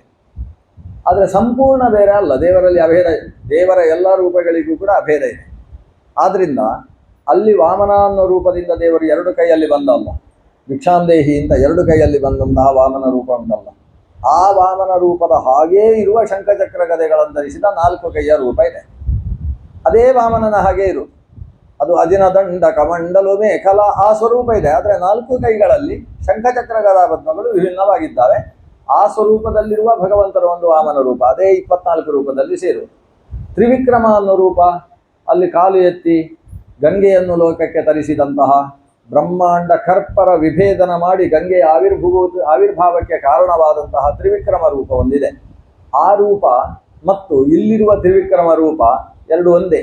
ಆದರೆ ಅಲ್ಲಿ 4 ಕೈಗಳಲ್ಲಿ ಆತ ಬೇರೆ ಬೇರೆ ತನ್ನ ಆಯುಧಗಳನ್ನು ತೋರಿಸಲಿಲ್ಲ, ಇಲ್ಲಿ ತೋರಿಸ್ತಾ ಇದ್ದಾನೆ. ಆ ತ್ರಿವಿಕ್ರಮ ಈ ತ್ರಿವಿಕ್ರಮ ಭಿನ್ನ ಅಂತ ಕಲ್ಪನೆ ಇಲ್ಲ, ಆ ವಾಮನ ಈ ವಾಮನ ಭಿನ್ನ ಅಂತ ಕಲ್ಪನೆ ಇಲ್ಲ, ಸ್ವರೂಪ ಒಂದೇ. ಆದ್ರಿಂದ ಇಲ್ಲಿ ಅಷ್ಟೇ, ಅಂದ್ರೆ 4 ಕೈಗಳಲ್ಲಿ ಏನು ಶಂಖಚಕ್ರ ಗದಾಪದ್ಮಗಳನ್ನು ಧರಿಸಿದ್ದಾನೆ ಅದನ್ನೆಲ್ಲ ಆಚಾರ್ಯರು ಸ್ಪಷ್ಟವಾಗಿ ಯಾವ ರೂಪಕ್ಕೆ ಎಲ್ಲಿ ಶಂಖ ಎಲ್ಲಿ ಚಕ್ರ ಅನ್ನೋದನ್ನು ತೋರಿಸಿದ್ದಾರೆ. ನೀವು ಇಂಟರ್ನೆಟ್ ಗೂಗಲ್ ಸರ್ಚ್ ಮಾಡಿದರೆ ಈಗ ಅಲ್ಲೂ ಕೂಡ ಸಿಗ್ತದೆ. 24 ರೂಪ ತೆಗಿರಿ ಅಂದರೆ ಅವರು ಶಂಖಚಕ್ರ ಎಲ್ಲ ವ್ಯತ್ಯಾಸ ಮಾಡಿದ 24 ರೂಪಗಳು ನಿಮ್ಗೆ ಇವತ್ತು ಸಿಗ್ತವೆ. ಆ ಸ್ವರೂಪ ನೋಡ್ಲಿಕ್ಕೆ ಎಲ್ಲ ಒಂದೇ ಥರ, ಸಾಕ್ಷಾತ್ ಭಗವಂತನದ್ದೇ ರೂಪ. ಯಾವ ರೂಪದಲ್ಲೂ ಕೂಡ ಬಣ್ಣಗಳ ವ್ಯತ್ಯಾಸ ಇಲ್ಲ, ಶಂಖಚಕ್ರ ಗದಾಪದ್ಮಗಳ ವ್ಯತ್ಯಾಸ ಮಾತ್ರ. ಆದ್ರಿಂದಾಗಿ ವಾಮನ ರೂಪ ಬೇರೆ, ತ್ರಿವಿಕ್ರಮ ರೂಪ ಬೇರೆ, ಇದರಲ್ಲಿ ಪ್ರಶ್ನೆ ಇಲ್ಲ. ಅಲ್ಲಿ ತ್ರಿವಿಕ್ರಮ ವಾಮನ ಅಂತ 2 ರೂಪ ಬಂತಲ್ವಾ, ಬಲಿಚಕ್ರವರ್ತಿಯನ್ನು ಉದ್ಧರಿಸುವುದಕ್ಕೋಸ್ಕರ ಬಂದಂತಹ ವಾಮನನೇ ತ್ರಿವಿಕ್ರಮನಾದ ಅಲ್ವಾ. ಈ ದೃಷ್ಟಿಯಿಂದ ವಾಮನ ತ್ರಿವಿಕ್ರಮ ಅನ್ನುವ ಆ ರೂಪಕ್ಕೂ ಈ ರೂಪಕ್ಕೂ ಏಕಭಾವದ ಕಾರಣದಿಂದ 2 ಒಂದು ಅಂತ ಒಂದು ಭಾವನೆ ಬರ್ತದೆ. ಆ ಭಾವನೆಯನ್ನು ಪುಷ್ಟೀಕರಿಸುವುದಕ್ಕೋಸ್ಕರ ಣ್ಯಂ ಅಂತೇಳಿ ಒಟ್ಟಿಗಿದೆ. ಬಿಡಿಸಿ ಹೇಳಿದಾಗ ಈ 24 ರೂಪಗಳ ಚಿಂತನೆಯನ್ನು ಮಾಡುವುದಕ್ಕೆ ಅನುಕೂಲ ಆಗ್ತದೆ ಅನ್ನೋದು ಒಂದು ಸ್ವಾರಸ್ಯ ಇರುವುದಲ್ಲಿ. ಈಗ ತತ್ಸವಿತೃವರೆಣ್ಯಂ ಇತ್ಯಾದಿ ಮಂತ್ರ ಏನಿದೆ ಅದು ನಾರಾಯಣ ಅಷ್ಟಾಕ್ಷರ 3 ಸೇರಿ ಬಂದದ್ದು ಅಂತಾಯಿತು. ಇದಕ್ಕೋಸ್ಕರ ಆಚಾರ್ಯರು ನಮಗೊಂದು ಎಚ್ಚರ ಹೇಳ್ತಾರೆ. ಏನಂದರೆ, ನೀನು ಗಾಯತ್ರಿ ಜಪವನ್ನು 1 ಮಾಡಿದರೆ ನಾರಾಯಣ ಅಷ್ಟಾಕ್ಷರವನ್ನು 3 ಮಾಡು ಅಂತ ಹೇಳ್ತಾರೆ. ಗಾಯತ್ರಿ ಜಪವನ್ನು 10 ಬಾರಿ ಮಾಡಿದರೆ ನಾರಾಯಣ ಅಷ್ಟಾಕ್ಷರವನ್ನು 30 ಬಾರಿ ಮಾಡು. ಗಾಯತ್ರ್ಯಾ ಸ್ತ್ರಿಗುಣಂ ವಿಷ್ಣುಂ ಧ್ಯಾಯನ್ ಅಷ್ಟಾಕ್ಷರಂ ಜಪೇತ್. ಗಾಯತ್ರಿಯಾ, ನೀನು ಗಾಯತ್ರಿ ಮಂತ್ರ ಜಪಿಸಿದ ಮೇಲೆ ತ್ರಿಗುಣಂ ಅದರ 3 ಪಟ್ಟು ವಿಷ್ಣು ಧ್ಯಾಯನ್ ಅಷ್ಟಾಕ್ಷರಂ ಜಪೀತು, ವಿಷ್ಣುವನ್ನು ಧ್ಯಾನ ಮಾಡ್ತಾ ಅಷ್ಟಾಕ್ಷರ ಮಂತ್ರವನ್ನು ಜಪಿಸು. ಇದು ನಾರಾಯಣ ಅಷ್ಟಾಕ್ಷರಾಚ್ಯ ವ್ಯಾಹೃತಿ ತ್ರಿಗುಣಾತ್ಮನಃ ಅನ್ನುವುದಕ್ಕೆ ಒಂದು ಪೂರಕವಾಗಿರತಕ್ಕಂಥ ಮತ್ತೊಂದು ಮಾಹಿತಿ. ಹಾಗಾಗಿ ನಾವಿವತ್ತು 100 ಗಾಯತ್ರಿ ಜಪಿಸಿದರೆ 300ರಷ್ಟು ಅಷ್ಟಾಕ್ಷರ ಮಂತ್ರ ಮಹಾ ಜಪ ಅನ್ನುವುದು ನಡಿಬೇಕು ಅನ್ನುವುದು ಇದರ ವಿಧಿ. ಒಟ್ಟಂದರಲ್ಲಿ ಭಗವಂತನ 24 ರೂಪಗಳ ಆವಿರ್ಭಾವದ ತನಕ ವಿಚಾರವನ್ನು ಹೇಳಿ, ಆಮೇಲೆ ಇದೇ ಗಾಯತ್ರಿಯ 3 ಪಾದದಿಂದ 3 ವರ್ಗಗಳು ಅನಿಸಿದಂತಹ ಪುರುಷ ಸೂಕ್ತದ ಆವಿರ್ಭಾವ ಆಯಿತು. ಆವಿರ್ಭಾವ ಅಂದ್ರೆ ಏನು? ನಾಮಾತ್ಮಕ ಪ್ರಪಂಚದ ಸೃಷ್ಟಿ. ಪುರುಷ ಸೂಕ್ತದಲ್ಲಿ 16 ಮಂತ್ರ ಋಗ್ವೇದದ ಲೆಕ್ಕಾಚಾರದಲ್ಲಿ. ಮೊದಲ ವರ್ಗದಲ್ಲಿ 5, ಎರಡನೆಯ ವರ್ಗದಲ್ಲಿ 5, ಮೂರನೆಯ ವರ್ಗದಲ್ಲಿ 6 ಅಂತ ಹೀಗೆ ತ್ರಿವರ್ಗಾತ್ಮಕವಾದ ಪುರುಷ ಸೂಕ್ತ. ಗಾಯತ್ರಿ ತ್ರಿಪದ ಗಾಯತ್ರಿ, ಅದು 3 ಪಾದದ ಗಾಯತ್ರಿ. ಆ ಗಾಯತ್ರಿ ಆವಿರ್ಭಾವ ಭೂಹು ಭುವಃ ಸುವಹ ಅಂತ ಹೇಳುವ ವ್ಯಾಹೃತಿ ತ್ರಿಗದ 3ರಿಂದಲೂ ಕೂಡ ಆಗಿದೆ. ವ್ಯಾಹೃತಿ ತ್ರಿಗುಣಾದ ಪುನಃ ಅಂತ ಹಾಗೂ ಆವಿರ್ಭಾವ ಆಗಿದೆ. ಅದರಲ್ಲಿ 3ರಿಂದ 3, 3ರಿಂದ 3 ಅಂತ ಬಂದಿದೆ. ಈ 3 ಪಾದದ ಗಾಯತ್ರಿಯಿಂದ 3 ವರ್ಗದ ಪುರುಷ ಸೂಕ್ತ ಬಂದಿದೆ. 3 ವರ್ಗದ ಪುರುಷ ಸೂಕ್ತದಿಂದ 3 ವೇದಗಳು ಅಭಿವ್ಯಕ್ತಗೊಂಡಿದ್ದಾವೆ. ಮೊದಲ ವರ್ಗದಿಂದ ಋಗ್ವೇದ, ಎರಡನೆಯ ವರ್ಗದಿಂದ ಯಜುರ್ವೇದ, ಮೂರನೆಯ ವರ್ಗದಿಂದ ಸಾಮವೇದದ ಅಭಿವ್ಯಕ್ತಿ ಆಯಿತು. ವಸ್ತುತಃ ಪುರುಷ ಸೂಕ್ತವೇ ಹೇಳ್ತದೆ, ಋತಸ್ಸಾಮ ನಿಜಜ್ಞರೇ ಯಜುಸ್ತಸ್ಮಾ ಆದಜಾಯತ ಅಂತ. ಋಗ್ವೇದ, ಯಜುರ್ವೇದ, ಸಾಮವೇದಗಳೆಲ್ಲ ಆ ವಿರಾಟ್ ಪುರುಷನಿಂದ ಆವಿರ್ಭಾವ ಆಯಿತು ಅಂತ ಹೇಳ್ತದೆ. ಅದು ಆವಿರ್ಭಾವ ಆಯಿತು ಅಂದರೆ ಮೊದಲು ಆತ ಉಪದೇಶಿಸಿದ ಅಂತ ಅರ್ಥ. ಅಭಿವ್ಯಕ್ತಿ ಕ್ರಮ ಇದೆ ಅಲ್ವಾ, ಅಭಿವ್ಯಂಜನ.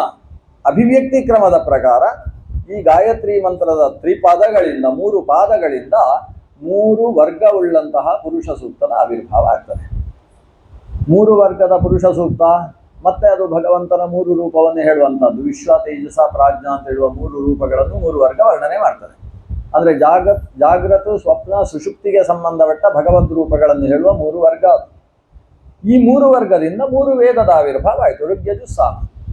ಋಕ್ ಅನ್ನೋದು ಅದು ಪದ್ಯಾತ್ಮಕವಾದ ವೇದ. ಯಜುಸ್ಸು ಅದು ಗದ್ಯ ಸ್ವರೂಪವಾದ ವೇದ. ಸಾಮ ಅದು ಋಗ್ವೇದ ಯಜುರ್ವೇದದ ಭಾಗವೇ, ಆದರೆ ಅದಕ್ಕೊಂದು ಗಾನ ಸೇರ್ಪಡೆಗೊಂಡಿದೆ. ಹೀಗೆ ಗಾನಾತ್ಮಕವಾದ ವೇದವನ್ನು ಸಾಮವೇದ ಅಂತ ಕರೀತಾರೆ. ಹಾಗಾಗಿ ಏನಾಗಿದೆ ಅಂದರೆ ಋಗ್ವೇದ ಅಕಾರದಿಂದ ಶುರುವಾಗಿ ಈಕಾರದಲ್ಲಿ ಮುಗಿತದೆ. ಇವತ್ತು ನಾವು ವೇದವ್ಯಾಸರು ಕೊಟ್ಟಂತಹ 10,552 ಮಂತ್ರಗಳುಳ್ಳ ಋಗ್ವೇದ ಉಂಟಲ್ಲ, ಅದು ಅಗ್ನಿಮೀಳೆ ಅಂತ ಶುರುವಾಗ್ತದೆ. ಕೊನೆಗೆ ಸಮಾನೀವ ಆಕುಹೂತಿ ಸಮಾನ ಹೃದಯಾನಿವ ಸಮಾನಮಸ್ತು ವೋ ಮನೋ ಯಥಾ ವಸ್ಸು ಸಹಾಸಾತಿ ಈ ಅನ್ನುವಲ್ಲಿ ಮುಗಿಯುತ್ತೆ. ಅಕಾರದಿಂದ ಇಕಾರಕ್ಕೆ ಆ ಈ ಉಂಟಲ್ಲ, ಆದಿಂದ ಈಗೆ ಮುಗಿಯಿತು. ಯಜುರ್ವೇದ ಅದೇ ಈಕಾರದಿಂದ ಶುರುವಾಗ್ತದೆ, ಇಷೇತ್ವರ್ಜೇತ್ವ ಅಂತ ಶುರುವಾಗ್ತದೆ. ಶುರುವಾಗಿ ಮುಗಿಯುವುದೆಲ್ಲಿ? ಸಮುದ್ರ ಬಂಧು ಉಕಾರದಲ್ಲಿ ಮುಗಿಯುತ್ತೆ. ಉಕಾರ ಅಂದರೆ ಅಕಾರದಿಂದ ಉಕಾರಕ್ಕೆ ಏನಾಯಿತು? ಋಗ್ವೇದ ಯಜುರ್ವೇದ ಮುಗೀತು. ಅಕಾರ ಅಂದರೆ ಋಗ್ವೇದದ ಮೊದಲ ಅಕ್ಷರ, ಉಕಾರ ಅಂದರೆ ಯಜುರ್ವೇದದ ಕೊನೆಯ ಅಕ್ಷರ. ಆ ಉ ಪ್ರಣವಾಕ್ಷರ ಬರ್ತಾ ಇದೆ. ಅಕಾರ ಉಕಾರ ಅಂದರೆ ಋಗ್ವೇದ ಯಜುರ್ವೇದ ಆಯಿತು. ಇನ್ನು ಸಾಮವೇದ ನೋಡೋಣ, ಏನಾಗಿದೆ? ಅದು ಅಕಾರದಿಂದಲೇ ಶುರುವಾಗುತ್ತೆ. ನಾವು ಉಕಾರದಿಂದ ಶುರುವಾಗುತ್ತೆ ಅಂತ ತುಂಬ ಕ್ಯೂರಿಯಾಸಿಟಿಯಲ್ಲಿದ್ದೇವೆ, ಆದರೆ ಅದು ಶುರುವಾಗೋದು ಅಗ್ನ ಆಹಿ ವೀತ ಏ ಅಕಾರದಿಂದ ಶುರುವಾಯಿತು. ಶುರುವಾಗಿ ಮುಗಿಯುವುದೆಲ್ಲಿ? ಉಕಾರದಲ್ಲೇ ಮುಗಿಯಿತು.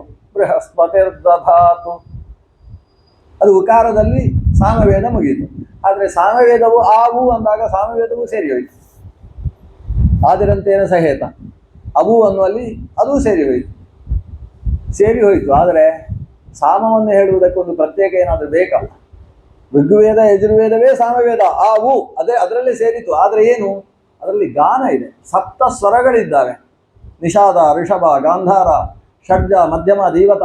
ಈ ಸ್ವರಗಳು ಮಾತ್ರ ಅಲ್ಲದೆ ಸ್ತರಗಳಿದ್ದಾವೆ, ಬೇರೆ ಬೇರೆ ರೀತಿಯ ಸ್ವರ, ಉದಾತ್ತ, ಅನುದಾತ್ತ, ಸ್ವರಿತ. ಇಷ್ಟು ಮಾತ್ರ ಅಲ್ಲ, ಬೇರೆ ಗಾನ ಇದೆ, ಬೇರೆ ಬೇರೆ ಸ್ತೋಭಾಕ್ಷರಗಳಿದ್ದಾವೆ. ಆ ಸ್ತೋಭಾಕ್ಷರಗಳಲ್ಲಿ 5-6 ಸ್ತರದಲ್ಲಿ ಉಚ್ಚಾರಣೆ ಇದೆ. ಇವೆಲ್ಲ ಸೇರಿಕೊಂಡದ್ರಿಂದ ಅನ್ನೋದು ಸೇರಿಸುವುದು. ಆ ಹೂಗೆ ಸೇರಿಸಿದರೆ ಅದು ಸಾಮವೇದದ ಅಕ್ಷರ. ಹಾಗಾಗಿ ಮಕಾರ ಅನ್ನೋದು ಸಾಮವನ್ನು ಪ್ರತಿನಿಧಿಸ್ತದೆ, ಉಕಾರವೆಂಬುದು ಯಜುರ್ವೇದದ ಕೊನೆಯ ಅಕ್ಷರವಾಗಿ ಯಜುರ್ವೇದವನ್ನು ಪ್ರತಿನಿಧಿಸ್ತದೆ, ಅಕಾರವೆಂಬುದು ಋಗ್ವೇದ ಮತ್ತು ಸಾಮವೇದದ ಮೊದಲ ಅಕ್ಷರವಾಗಿ ಋಗ್ವೇದವನ್ನು ಪ್ರತಿನಿಧಿಸ್ತದೆ. ಆ ಉ ಮ ಅಂದರೆ ಅದು ಋಗ್ಯಜುಸ್ಸಾಮಗಳ ಬೀಜ ಮಂತ್ರ ಅಂತ ಕರೆಸಿಕೊಂಡಂತಹ ಓಂಕಾರ. ಹಾಗಾದರೆ ಓಂ ಅನ್ನುವುದು ಮೂಲ, ಅದು ಬಂದದ್ದು ಕೊನೆಗೆ 3 ವೇದ. ಅಷ್ಟೇ ಅಲ್ಲ, 3 ವೇದ, ಬೇರೆ ಬೇರೆ ಶಾಸ್ತ್ರ, ಅದರಲ್ಲೆಲ್ಲ ಇರತಕ್ಕಂತಹ 50 ಅಕ್ಷರಗಳು. ಹೀಗೆ ಸಮಗ್ರ ಅಕ್ಷರಗಳು ಓಂಕಾರವೆಂಬಂತಹ ಮೂಲ ಬೀಜದಿಂದ ಸೃಷ್ಟಿಯಾಯಿತು. ಸೃಷ್ಟಿ ಅಂದರೆ ಇಲ್ಲಿ ಅಭಿವ್ಯಕ್ತಿ. ಈ ಸೃಷ್ಟಿಯನ್ನೇ ನಾವು ನಾಮಾತ್ಮಕ ಪ್ರಪಂಚದ ಸೃಷ್ಟಿ ಅಂತ ಕರೆಯುವುದು. ಹೀಗೆ ನಾಮಾತ್ಮಕ ಪ್ರಪಂಚದಿಂದ ಈಗ ರೂಪಾತ್ಮಕ ಪ್ರಪಂಚಕ್ಕೆ ಹೋಗಬೇಕು. ಒಟ್ಟಂದದಲ್ಲಿ ನಾಮಾತ್ಮಕ ಪ್ರಪಂಚದ ವಿಚಾರ ವಿಮರ್ಶೆ ಹೇಗಿದೆ? ಮೂಲವಾಗಿ ಪ್ರಣವ ಮಂತ್ರ ಇದೆ. ಪ್ರಣವ ಮಂತ್ರದಲ್ಲಿ 8 ಅಕ್ಷರ ಇದೆ. ಅದರ ಮೊದಲು 4 ಅಕ್ಷರಗಳಿಂದ ವ್ಯಾಹೃತಿ ಸೃಷ್ಟಿಯಾಗ್ತದೆ. ಆ 8 ಅಕ್ಷರಗಳಿಂದ ನಾರಾಯಣ ಅಷ್ಟಾಕ್ಷರದ ಸೃಷ್ಟಿಯಾಗಿದೆ. ಆ ನಾರಾಯಣ ಅಷ್ಟಾಕ್ಷರ ಮತ್ತು ಈ ವ್ಯಾಹೃತಿ ಎಂಬ 4 ಸೇರಿ 12 ಅಕ್ಷರದ ದ್ವಾದಶಾಕ್ಷರ, ವಾಸುದೇವ ದ್ವಾದಶಾಕ್ಷರವೆಂಬ ಮಹಾಮಂತ್ರದ ಸೃಷ್ಟಿಯಾಗಿದೆ. ಈ ವಾಸುದೇವ ದ್ವಾದಶಾಕ್ಷರ 2 ಬಾರಿ ಸೇರಿದರೆ ಗಾಯತ್ರಿ ಆಗ್ತದೆ. ನಾರಾಯಣ ಅಷ್ಟಾಕ್ಷರ 3 ಬಾರಿ ಸೇರಿದರೆ ಗಾಯತ್ರಿ ಆಗ್ತದೆ. ನಾರಾಯಣ ಅಷ್ಟಾಕ್ಷರ 1 ಬಾರಿ ಮತ್ತು ವ್ಯಾಹೃತಿ ಮತ್ತೆ 3 ಬಾರಿ ಅಂತ ಸೇರಿದ್ರೂ ಗಾಯತ್ರಿ ಆಗ್ತದೆ. ಒಟ್ಟಂದದಲ್ಲಿ ಗಾಯತ್ರಿ ಅನ್ನೋದು 3 ರೀತಿಯಿಂದ ಆವಿರ್ಭಾವ ಆಗ್ತದೆ. ಆದರೆ ನಾರಾಯಣ ಅಷ್ಟಾಕ್ಷರವು 3 ಬಾರಿ ಸೇರಿ ಗಾಯತ್ರಿ ಆವಿರ್ಭಾವ ಆದ ಕಾರಣದಿಂದ ಗಾಯತ್ರಿ ಜಪದ ಜೊತೆಗೆ 3 ಅಷ್ಟಾಕ್ಷರ ಮಂತ್ರ ಜಪ ಅನ್ನುವ ವಿಧಾನ ಪ್ರಾಪ್ತಿಯಾಗಿದೆ. ಇದರ ಜೊತೆಗೆ ಈ ಮೂಲ ಮಂತ್ರದ 8 ಅಕ್ಷರಗಳಿಂದಲೇ ಕ್ರಮವಾಗಿ 16, 5ರ 5 ಗುಂಪು, 4 ಮತ್ತು 5 ಅನ್ನುವ ಕ್ರಮದಲ್ಲಿ ಸ್ವರ ಮತ್ತು ವರ್ಗೀಯ ವ್ಯಂಜನಗಳ 5 ಗುಂಪು, ಅವರ್ಗೀಯ ವ್ಯಂಜನಗಳಲ್ಲಿ ಅಂತಸ್ಥ ಅಂತ ಹೇಳುವ 4 ಅಕ್ಷರಗಳು, ಮತ್ತೆ ಕೊನೆಯಲ್ಲಿರ್ತಕ್ಕಂತಹ ಯಾವಾರಾಲ ಶಾಷಾಸಾಹಾಳ ಅಂತ ಅದು ಶಾಷಾಸಾಹಾಳ ಅನ್ನುವ 5 ಅಕ್ಷರಗಳು, ಇವುಗಳು ಆವಿರ್ಭಾವಗೊಳ್ಳುವುದರ ಮೂಲಕ ಒಟ್ಟು 50 ಅಕ್ಷರಗಳು ಅನ್ನುವ ಸಮಗ್ರ ನಾಮಾತ್ಮಕ ಪ್ರಪಂಚದ ಸೃಷ್ಟಿಯಾಗಿದೆ ಅನ್ನುವುದು ಒಟ್ಟು ನಾಮಾತ್ಮಕ ಪ್ರಪಂಚದ ಸೃಷ್ಟಿ ಪ್ರಕರಣ. ಅಲ್ಲಿಗೆ ಅದನ್ನು ಉಪಸಂಹಾರ ಮಾಡುವ. ಮತ್ತೆ ಬರ್ತದೆ, ಎಲ್ಲೋ ಬಂದಾಗ ನೆನಪಿಟ್ಟುಕೊಳ್ಳಿ, ನಾಳೆಗೆ ಬೇಕಾಗ್ತದೆ, ನಾಳೆ ಅಮಾವಾಸ್ಯೆ ಬೇರೆ ಇದೆ. ಇನ್ನು ರೂಪಾತ್ಮಕ ಪ್ರಪಂಚದ ಸೃಷ್ಟಿಗೆ ಒಂದು 10 ನಿಮಿಷದ ಪೂರ್ವಪೀಠಿಕೆ ಕೊಡ್ತೇನೆ.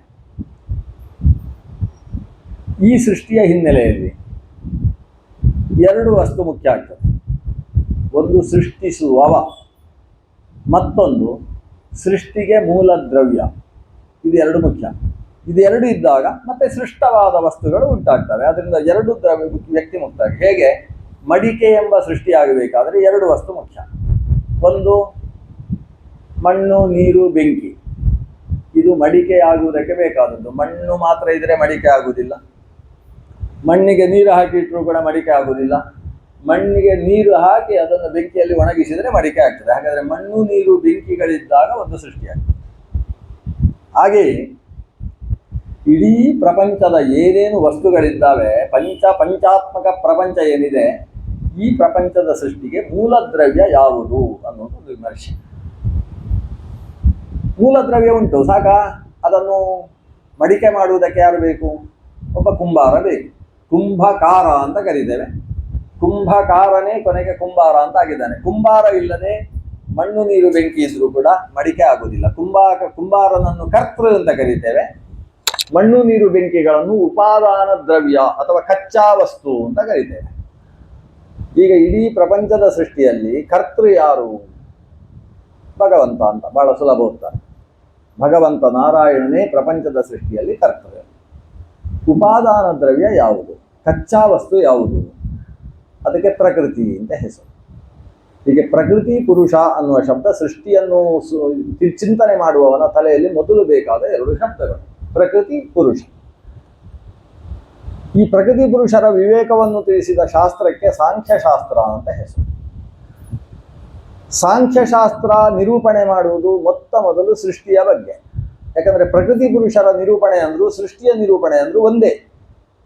ಪುರುಷ ಅಂದ್ರೆ ನಾರಾಯಣ, ಪ್ರಕೃತಿ ಅಂದ್ರೆ ಲಕ್ಷ್ಮೀದೇವಿ. ಆ ಲಕ್ಷ್ಮೀದೇವಿಯಿಂದ ಅಭಿಮನ್ಯಮಾನವಾದ ಒಂದು ಪ್ರಕೃತಿ ಅಂದ್ರೆ ಜಡ ಪ್ರಕೃತಿ ಅಂತಿದೆ. ಲಕ್ಷ್ಮೀದೇವಿಗೆ ಹೇಗೆ ಶ್ರೀ ಭೂ ದುರ್ಗಾ ಅನ್ನುವ 3 ರೂಪ ಇದೆಯೋ, ಹಾಗೆ ಈ ಜಡ ಪ್ರಕೃತಿಗೂ ಕೂಡ 3 ರೂಪ ಇದೆ. ಅದು ಸತ್ವ, ರಜಸ್ಸು ಮತ್ತು ತಮಸ್ಸು. ಹೀಗೆ ಪ್ರಕೃತಿಯ 3 ರೂಪಗಳೇ ಸತ್ವ, ರಜಸ್, ತಮಸ್ಸುಗಳು. ಇನ್ನೊಂದು ಶಬ್ದದಿಂದ ಹೇಳುವುದಾದರೆ, ಮಹಾಲಕ್ಷ್ಮಿ ತನ್ನ ಮೂಲ ರೂಪದಿಂದ 3 ರೂಪಗಳನ್ನು ತಗೊಳ್ತಾಳೆ. ಶ್ರೀ ಭೂ ದುರ್ಗಾ 3 ರೂಪದ ಅಭಿವ್ಯಕ್ತಿ ಆಗ್ತದೆ. ಹಾಗೆ ಮೂಲ ಪ್ರಕೃತಿ ತಾನು 3 ರೂಪವನ್ನು ತಗೊಳ್ತದೆ, ಸತ್ವ, ರಜಸ್ಸು, ತಮಸ್ಸು ಅನ್ನೋ 3 ರೂಪ. ಇದು ಸೃಷ್ಟಿಯ ಮೂಲ ಕಾರಣ. ಸತ್ವ ಅನ್ನುವುದು ಅದು ಮೇಲಕ್ಕೆ ಇರುವ ಶಕ್ತಿ. ರಜಸ್ಸು ಅನ್ನುವುದು ಅದು ಕೆಳಕ್ಕೆ ಬೀಳಿಸಿ ಮೇಲಕ್ಕೆ ಕುದಿಸುವ ಶಕ್ತಿ. ತಮಸ್ಸು ಅನ್ನೋದು ಕೆಳಕ್ಕೆ ಬೀಳಿಸುವ ಶಕ್ತಿ. ಈ 3 ಶಕ್ತಿ ಇದ್ರೇನೆ ಕೆಲಸ ಆಗುತ್ತೆ. ಈಗ ಕಬಡ್ಡಿ ಆಡಬೇಕಾದ್ರೆ ಬರೀ ರೈಡ್ ಮಾಡುವವರಿದ್ರೆ ಆಗೋದಿಲ್ಲ, ಅವರನ್ನು ಎಳೆಯುವವರು ಬೇಕಾಗ್ತದಲ್ವ. ಕೆಲವರು ಕೆಳಕ್ಕೆ ಬೀಳಿಸುವವರು, ಕೆಳಕ್ಕೆ ಮೇಲಕ್ಕೆ ಎಬ್ಬಿಸುವವರು ಅಂತ ಈ 2 ಇದ್ದಾಗ, ಇನ್ನು ಕೆಲವರು ಸಮಶಕ್ತಿಯಿಂದ ದಬ್ಬುವವರು ಮಾತ್ರ ರೆಫ್ರಿ ಬೇಕಾಗುತ್ತೆ, ಅದು ಬೇಕು. 2, 3 ಸೇರಿದಾಗ ಅಲ್ವ ಸೃಷ್ಟಿಯಾಗುವುದು. ಅಥವಾ ಧನಶಕ್ತಿ, ಋಣಶಕ್ತಿ, ಸಮಶಕ್ತಿಯಿಂದ ಪಾಸಿಟಿವ್, ನೆಗೆಟಿವ್, ನ್ಯೂಟ್ರಲ್. ಈ ಧನಶಕ್ತಿ, ಋಣಶಕ್ತಿ ಮತ್ತು ಸಮಶಕ್ತಿ ಇಲ್ಲದೆ ಹೋದರೆ ಯಾವ ಸೃಷ್ಟಿ ಆಗ್ತದೆ? ಈ ಬಲ್ಬಿನಲ್ಲಿ ಬೆಳಕು ಬರಬೇಕಾದ್ರೂ ಕೂಡ ಬೇಕಲ್ವಾ? ಪಾಸಿಟಿವ್ ಬೇಕು, ನೆಗೆಟಿವ್ ಬೇಕು, ನ್ಯೂಟ್ರಲ್ ಬೇಕು. 3 ಇದ್ರೆ ಅಲ್ವಾ ಎಲ್ಲ ಸೃಷ್ಟಿಯ ಹಿನ್ನೆಲೆಯಲ್ಲಿ 3 ಶಕ್ತಿಗಳಿರ್ತಾರೆ. ಹಾಗೆ ಈ ಸೃಷ್ಟಿಗೆ ಮೂಲವಾಗಿ ಸತ್ವ, ರಜಸ್, ತಮಸ್ಸುಗಳೆಂಬಂತಹ 3 ಶಕ್ತಿಗಳಿದ್ದಾವೆ. ಈ ಶಕ್ತಿಯನ್ನು ಪರಿಚಯ ಮಾಡಿಕೊಂಡು ನಾವು ಸೃಷ್ಟಿಯ ಬಗ್ಗೆ ನೋಡಬೇಕು. ಸತ್ವ, ರಜಸ್, ತಮಸ್ಸು ಪ್ರಕೃತಿ ಅಂದರೆ ಅದು ಹೇಗಿದೆ, ಅದರ ಗುಣ ಸ್ವಭಾವಗಳು ಏನು? ಸಾಂಖ್ಯಶಾಸ್ತ್ರದಲ್ಲಿ ಕಪಿಲ ಮೊದಲು ಹೇಳುವುದೇ ಪ್ರಕೃತಿಯ ಸ್ವರೂಪದ ಬಗ್ಗೆ. ಅಂದರೆ ಯಾವುದರಿಂದ ಸೃಷ್ಟಿಯಾಗ್ತದೆ ಅದನ್ನು ತಿಳ್ಕೊಂಡ ಮೇಲೆ ಅಲ್ವಾ ನಾವು ಸೃಷ್ಟಿಯ ಬಗ್ಗೆ ತಿಳ್ಕೊಳ್ಬೇಕು. ಪ್ರಕೃತಿ ಸತ್ವರಜಸ್ ತಮಸ್ಸುಗಳೆಂಬ 3 ರೂಪದಲ್ಲಿದೆ. ಈ 3 ಅದರದ್ದೇ ಆದ ಸ್ವಭಾವವನ್ನು ಹೊಂದಿದೆ. ಏನು ಸ್ವಭಾವ ಅಂದರೆ, ಒಂದರದ್ದು ಮೇಲಕ್ಕೆ ಹೋಗುವುದು, ಒಂದರಲ್ಲಿ ಕೆಳಕ್ಕೆ ಬೀಳುವುದು, ಮತ್ತೊಂದು ಮೇಲಕ್ಕೆ ಹೋಗಿ ಕೆಳಕ್ಕೆ ಬರುವುದು. ಇದು ಅಂತ ಒಂದು ಅಷ್ಟೇ ಅಲ್ಲ. ಸತ್ವ ಬೆಳಗಿಸುತ್ತದೆ, ತಮಸ್ಸು ಕತ್ತಲೆಯನ್ನು ಉಂಟು ಮಾಡ್ತದೆ, ರಜಸ್ಸು ಅದು ಅರ್ಧಂಬರ್ಧ ಕಾಣುವ ಹಾಗೆ ಮಾಡ್ತದೆ. ಅಷ್ಟೇ ಅಲ್ಲ, ಸತ್ವ ಯಥಾರ್ಥ ಜ್ಞಾನವನ್ನು ಕೊಡ್ತದೆ, ರಜಸ್ಸು ಸಂಶಯವನ್ನು ಉಂಟು ಮಾಡ್ತದೆ, ತಮಸ್ಸು ಅಜ್ಞಾನವನ್ನು ಕೊಡ್ತದೆ. ಇದು ಇದರ ಸ್ವಭಾವ. ಇದು ನಮಗೆ ಅರ್ಥವಾಗದೇ ಹೋದಾಗ ಅದಕ್ಕೊಂದು ದೃಷ್ಟಾಂತ ಕೊಟ್ಟು ಹೇಳ್ತಾರೆ. ಉರಿಯುವ ಬೆಂಕಿಯನ್ನು ಒಂದು ಸಲ ಆಲೋಚನೆ ಮಾಡಿ. ಉರಿಯುವ ಬೆಂಕಿ ಅಂದರೆ ಅಲ್ಲಿ 3 ಇರ್ತದೆ. ಒಂದು ಸೌದೆ ಅಂದರೆ ಅರ್ಥ ಆಗ್ತದ, ಕಟ್ಟಿಗೆ ಸೌದೆ ಇರ್ತದೆ. ಆ ಸೌದೆ ಉರಿಯುವಾಗ ಬೆಂಕಿ ಉಂಟು, ಬೆಂಕಿ 2ನೇ.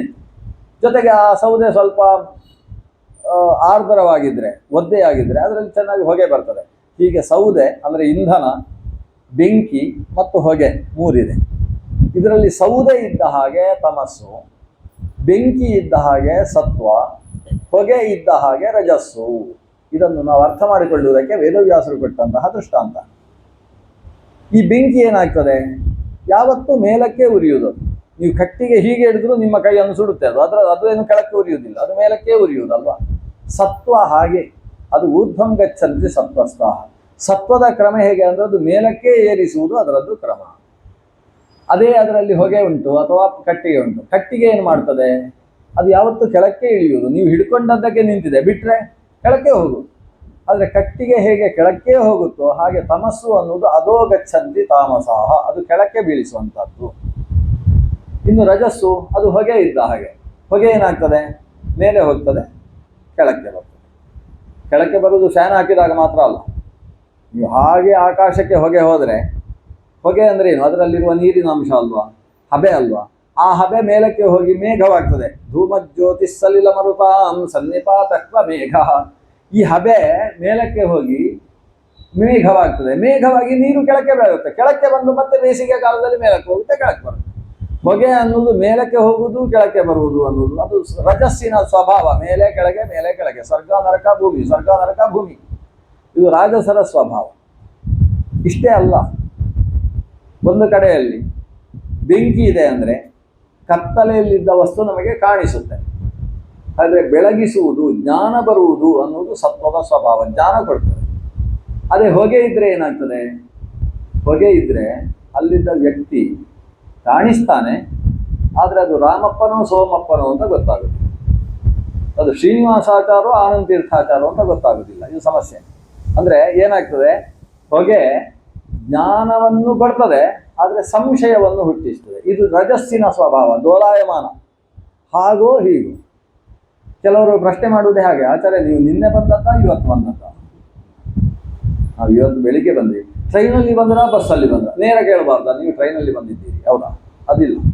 ನೀವು ಟ್ರೈನಲ್ಲಿ ಬಂದದ್ದ ಬಸ್ಸಲ್ಲಿ ಬಂದದ್ದ? ಟ್ರೈನಲ್ಲಿ ಅಲ್ಲ, ನೀವೇ ಟಿಕೆಟ್ ಮಾಡಿದ್ದ, ಗುರುರಾಜ್ ಟಿಕೆಟ್ ಮಾಡಿಕೊಟ್ಟದ್ದ? ಮುಗಿಸೋದಿಲ್ಲ, ಅದು ಗುರುರಾಜ್ ಅವರು ಟಿಕೆಟ್ ಮಾಡಿಕೊಟ್ಟದ್ದು. ಅಲ್ಲ, ಗುರುರಾಜ್ ಅವರೇ ಟಿಕೆಟ್ ಮಾಡಿದ್ರ, ಬೇರೆಯವರ ಹತ್ರ ದುಡ್ಡೇ ಟಿಕೆಟ್ ಮಾಡಿದ್ರ? ಮುಗಿಸೋದೇ ಇಲ್ಲ. ಹಾಗೋ ಹೀಗೋ, ಹಾಗೋ ಹೀಗೋ ಪ್ರಶ್ನೆ. ಇದೇ ರಜೋಗುಣ ಅಂತ ಇದಕ್ಕೆ ಹೆಸರು. ಯಾವತ್ತು ನೇರವಾಗಿ ಯಾವುದೂ ಇರುವುದಿಲ್ಲ, ಹಾಗೋ ಹೀಗೋ ಅಂತಲೇ ಡೋಲಾಯಮಾನವಾಗುವ ವ್ಯಕ್ತಿತ್ವ ಉಂಟಲ್ಲ, ಅದು ರಜೋಗುಣದ ಸ್ಥಿತಿ. ಸತ್ವಗುಣ ನೇರಕ್ಕೆ ನೇರ ಇರ್ತದೆ. ತಮೋಗುಣ ಏನಿರ್ತದೆ, ಎಡವಟ್ಟಿರ್ತದೆ. ಯಾಕಂದರೆ ತಮೋಗುಣಕ್ಕೆ ನಾವು ಕಟ್ಟಿಗೆ ಅನ್ನೋ ದೃಷ್ಟಾಂತ ಕೊಟ್ಟದ್ದು, ಬಾಗಿಲು. ಅದು ಆ ಕಡೆ ಇದ್ದದ್ದು ಕಾಣಿಸುವುದೇ ಇಲ್ಲ. ಹೊಗೆ ಹಾಗಲ್ಲ, ಆ ಕಡೆ ಇದ್ದದ್ದು ಕಾಣಿಸುತ್ತೆ, ಆದರೆ ಸಂಶಯ ಬರ್ತದೆ, ಅದು ಕುಣಿತಾ ಉಂಟೋ ಕೂತುಂಟು ಅಂತ ಸಂಶಯ. ಈ ಹೊಗೆಯ ಆ ಕಡೆ ಇದ್ದವರು ಕೆಲವು ಸಲ ಹೀಗೆ ಕುಣಿತಾ ಇರ್ತಾರೆ, ಕಾಣಿಸುತ್ತೆ, ಹಾಗೆಲ್ಲ ಎಡವಟ್ಟು ಕಾಣಿಸುತ್ತಲ್ವ. ಹಾಗಾದರೆ ಅದು ಸಂಶಯವನ್ನು ಹುಟ್ಟಿಸುತ್ತೆ. ಆದರೆ ಕಟ್ಟಿಗೆ ಆ ಕಡೆ ಇದ್ದದ್ದು ಕಾಣಿಸದೇ ಇರುವ ಹಾಗೆ ಮಾಡ್ತದೆ, ಬೆಂಕಿ ಎಂಬುದು ಸ್ಪಷ್ಟವಾಗಿ ಕಾಣಿಸುವ ಹಾಗೆ ಮಾಡ್ತದೆ. ಹಾಗಾದರೆ ಸತ್ವವು ಪ್ರಕಾಶಕ, ರಜೋಗುಣವು ಸಂಶಾಯಕ, ತಮೋಗುಣವು ಅಜ್ಞಾಪಕ ಅಥವಾ ಅಜ್ಞಾನಪ್ರದ. ಹೀಗೆ ಈ ಮೂರು ಗುಣಗಳ ಸ್ವಭಾವ ಇದೆ. ಅಂತಹ ಅದರಲ್ಲಿ ಸತ್ವ ಅನ್ನುವುದು ಅದು ಪಾರ್ಥಿವಾತ್ ದಾರುಣೋ ಧೂಮಃ ತಸ್ಮಾದಗ್ನಿಸ್ತ್ರಯೀಮಯ. ಪಾರ್ಥಿವಾತ್ ದಾರುಣ, ಪಾರ್ಥಿವವಾದ ಕಟ್ಟಿಗೆಗಿಂತ ಧೂಮ ಶ್ರೇಷ್ಠ, ಧೂಮಕ್ಕಿಂತ ಅಗ್ನಿ ತ್ರಯೀಮಯ. ಯಜ್ಞದಲ್ಲಿ ಆರಾಧ್ಯವಾದಂತಹ ಅಗ್ನಿ ಅನ್ನುವುದು ಶ್ರೇಷ್ಠ. ಹಾಗೆ ತಮಸ್ಸಿಗಿಂತ ರಜಸ್ಸು, ರಜಸ್ಸಿಗಿಂತ ಸತ್ವ ಅನ್ನುವುದು ಈ ಗುಣಗಳಲ್ಲಿರ್ತಕ್ಕಂತಹ ಪ್ರಾಬಲ್ಯದ ಸ್ಥಿತಿ. ಆದರೆ ಆ ಮೂರೂ ಗುಣಕ್ಕೂ ಅಭಿಮಾನಿನಿಯಾದಂತಹ ಮಹಾಲಕ್ಷ್ಮಿ ತಾನು ಸತ್ವಾಭಿಮಾನಿನಿ ಶ್ರೀ, ರಜೋಭಿಮಾನಿನಿ ಭೂ, ತಮೋಭಿಮಾನಿನಿ ದುರ್ಗಾ ಅನ್ನುವ ಮೂರು ಸ್ವರೂಪದಿಂದ ಆ ಪ್ರಕೃತಿಯ ಪರಿಣಾಮಕ್ಕೆ ಹೇತುವಾಗಿದ್ದಾಳೆ ಅನ್ನುವ ಚಿಂತನೆಯ ಜೊತೆಗೆ ಇವತ್ತಿನ ನಾವು ಕಥಾನುಸಂಧಾನವನ್ನು ಭಗವಂತನಲ್ಲಿ ಸಮರ್ಪಣೆ ಮಾಡೋಣ. ನಾಳೆ ಮತ್ತೆ ರೂಪಾತ್ಮಕ ಪ್ರಪಂಚದ ಸೃಷ್ಟಿ ಹೇಗಾಯಿತು ಅನ್ನೋದರ ಅವಲೋಕನವನ್ನು ಮುಂದುವರಿಸೋಣ. ಶ್ರೀಕೃಷ್ಣಾರ್ಪಣಮಸ್ತು.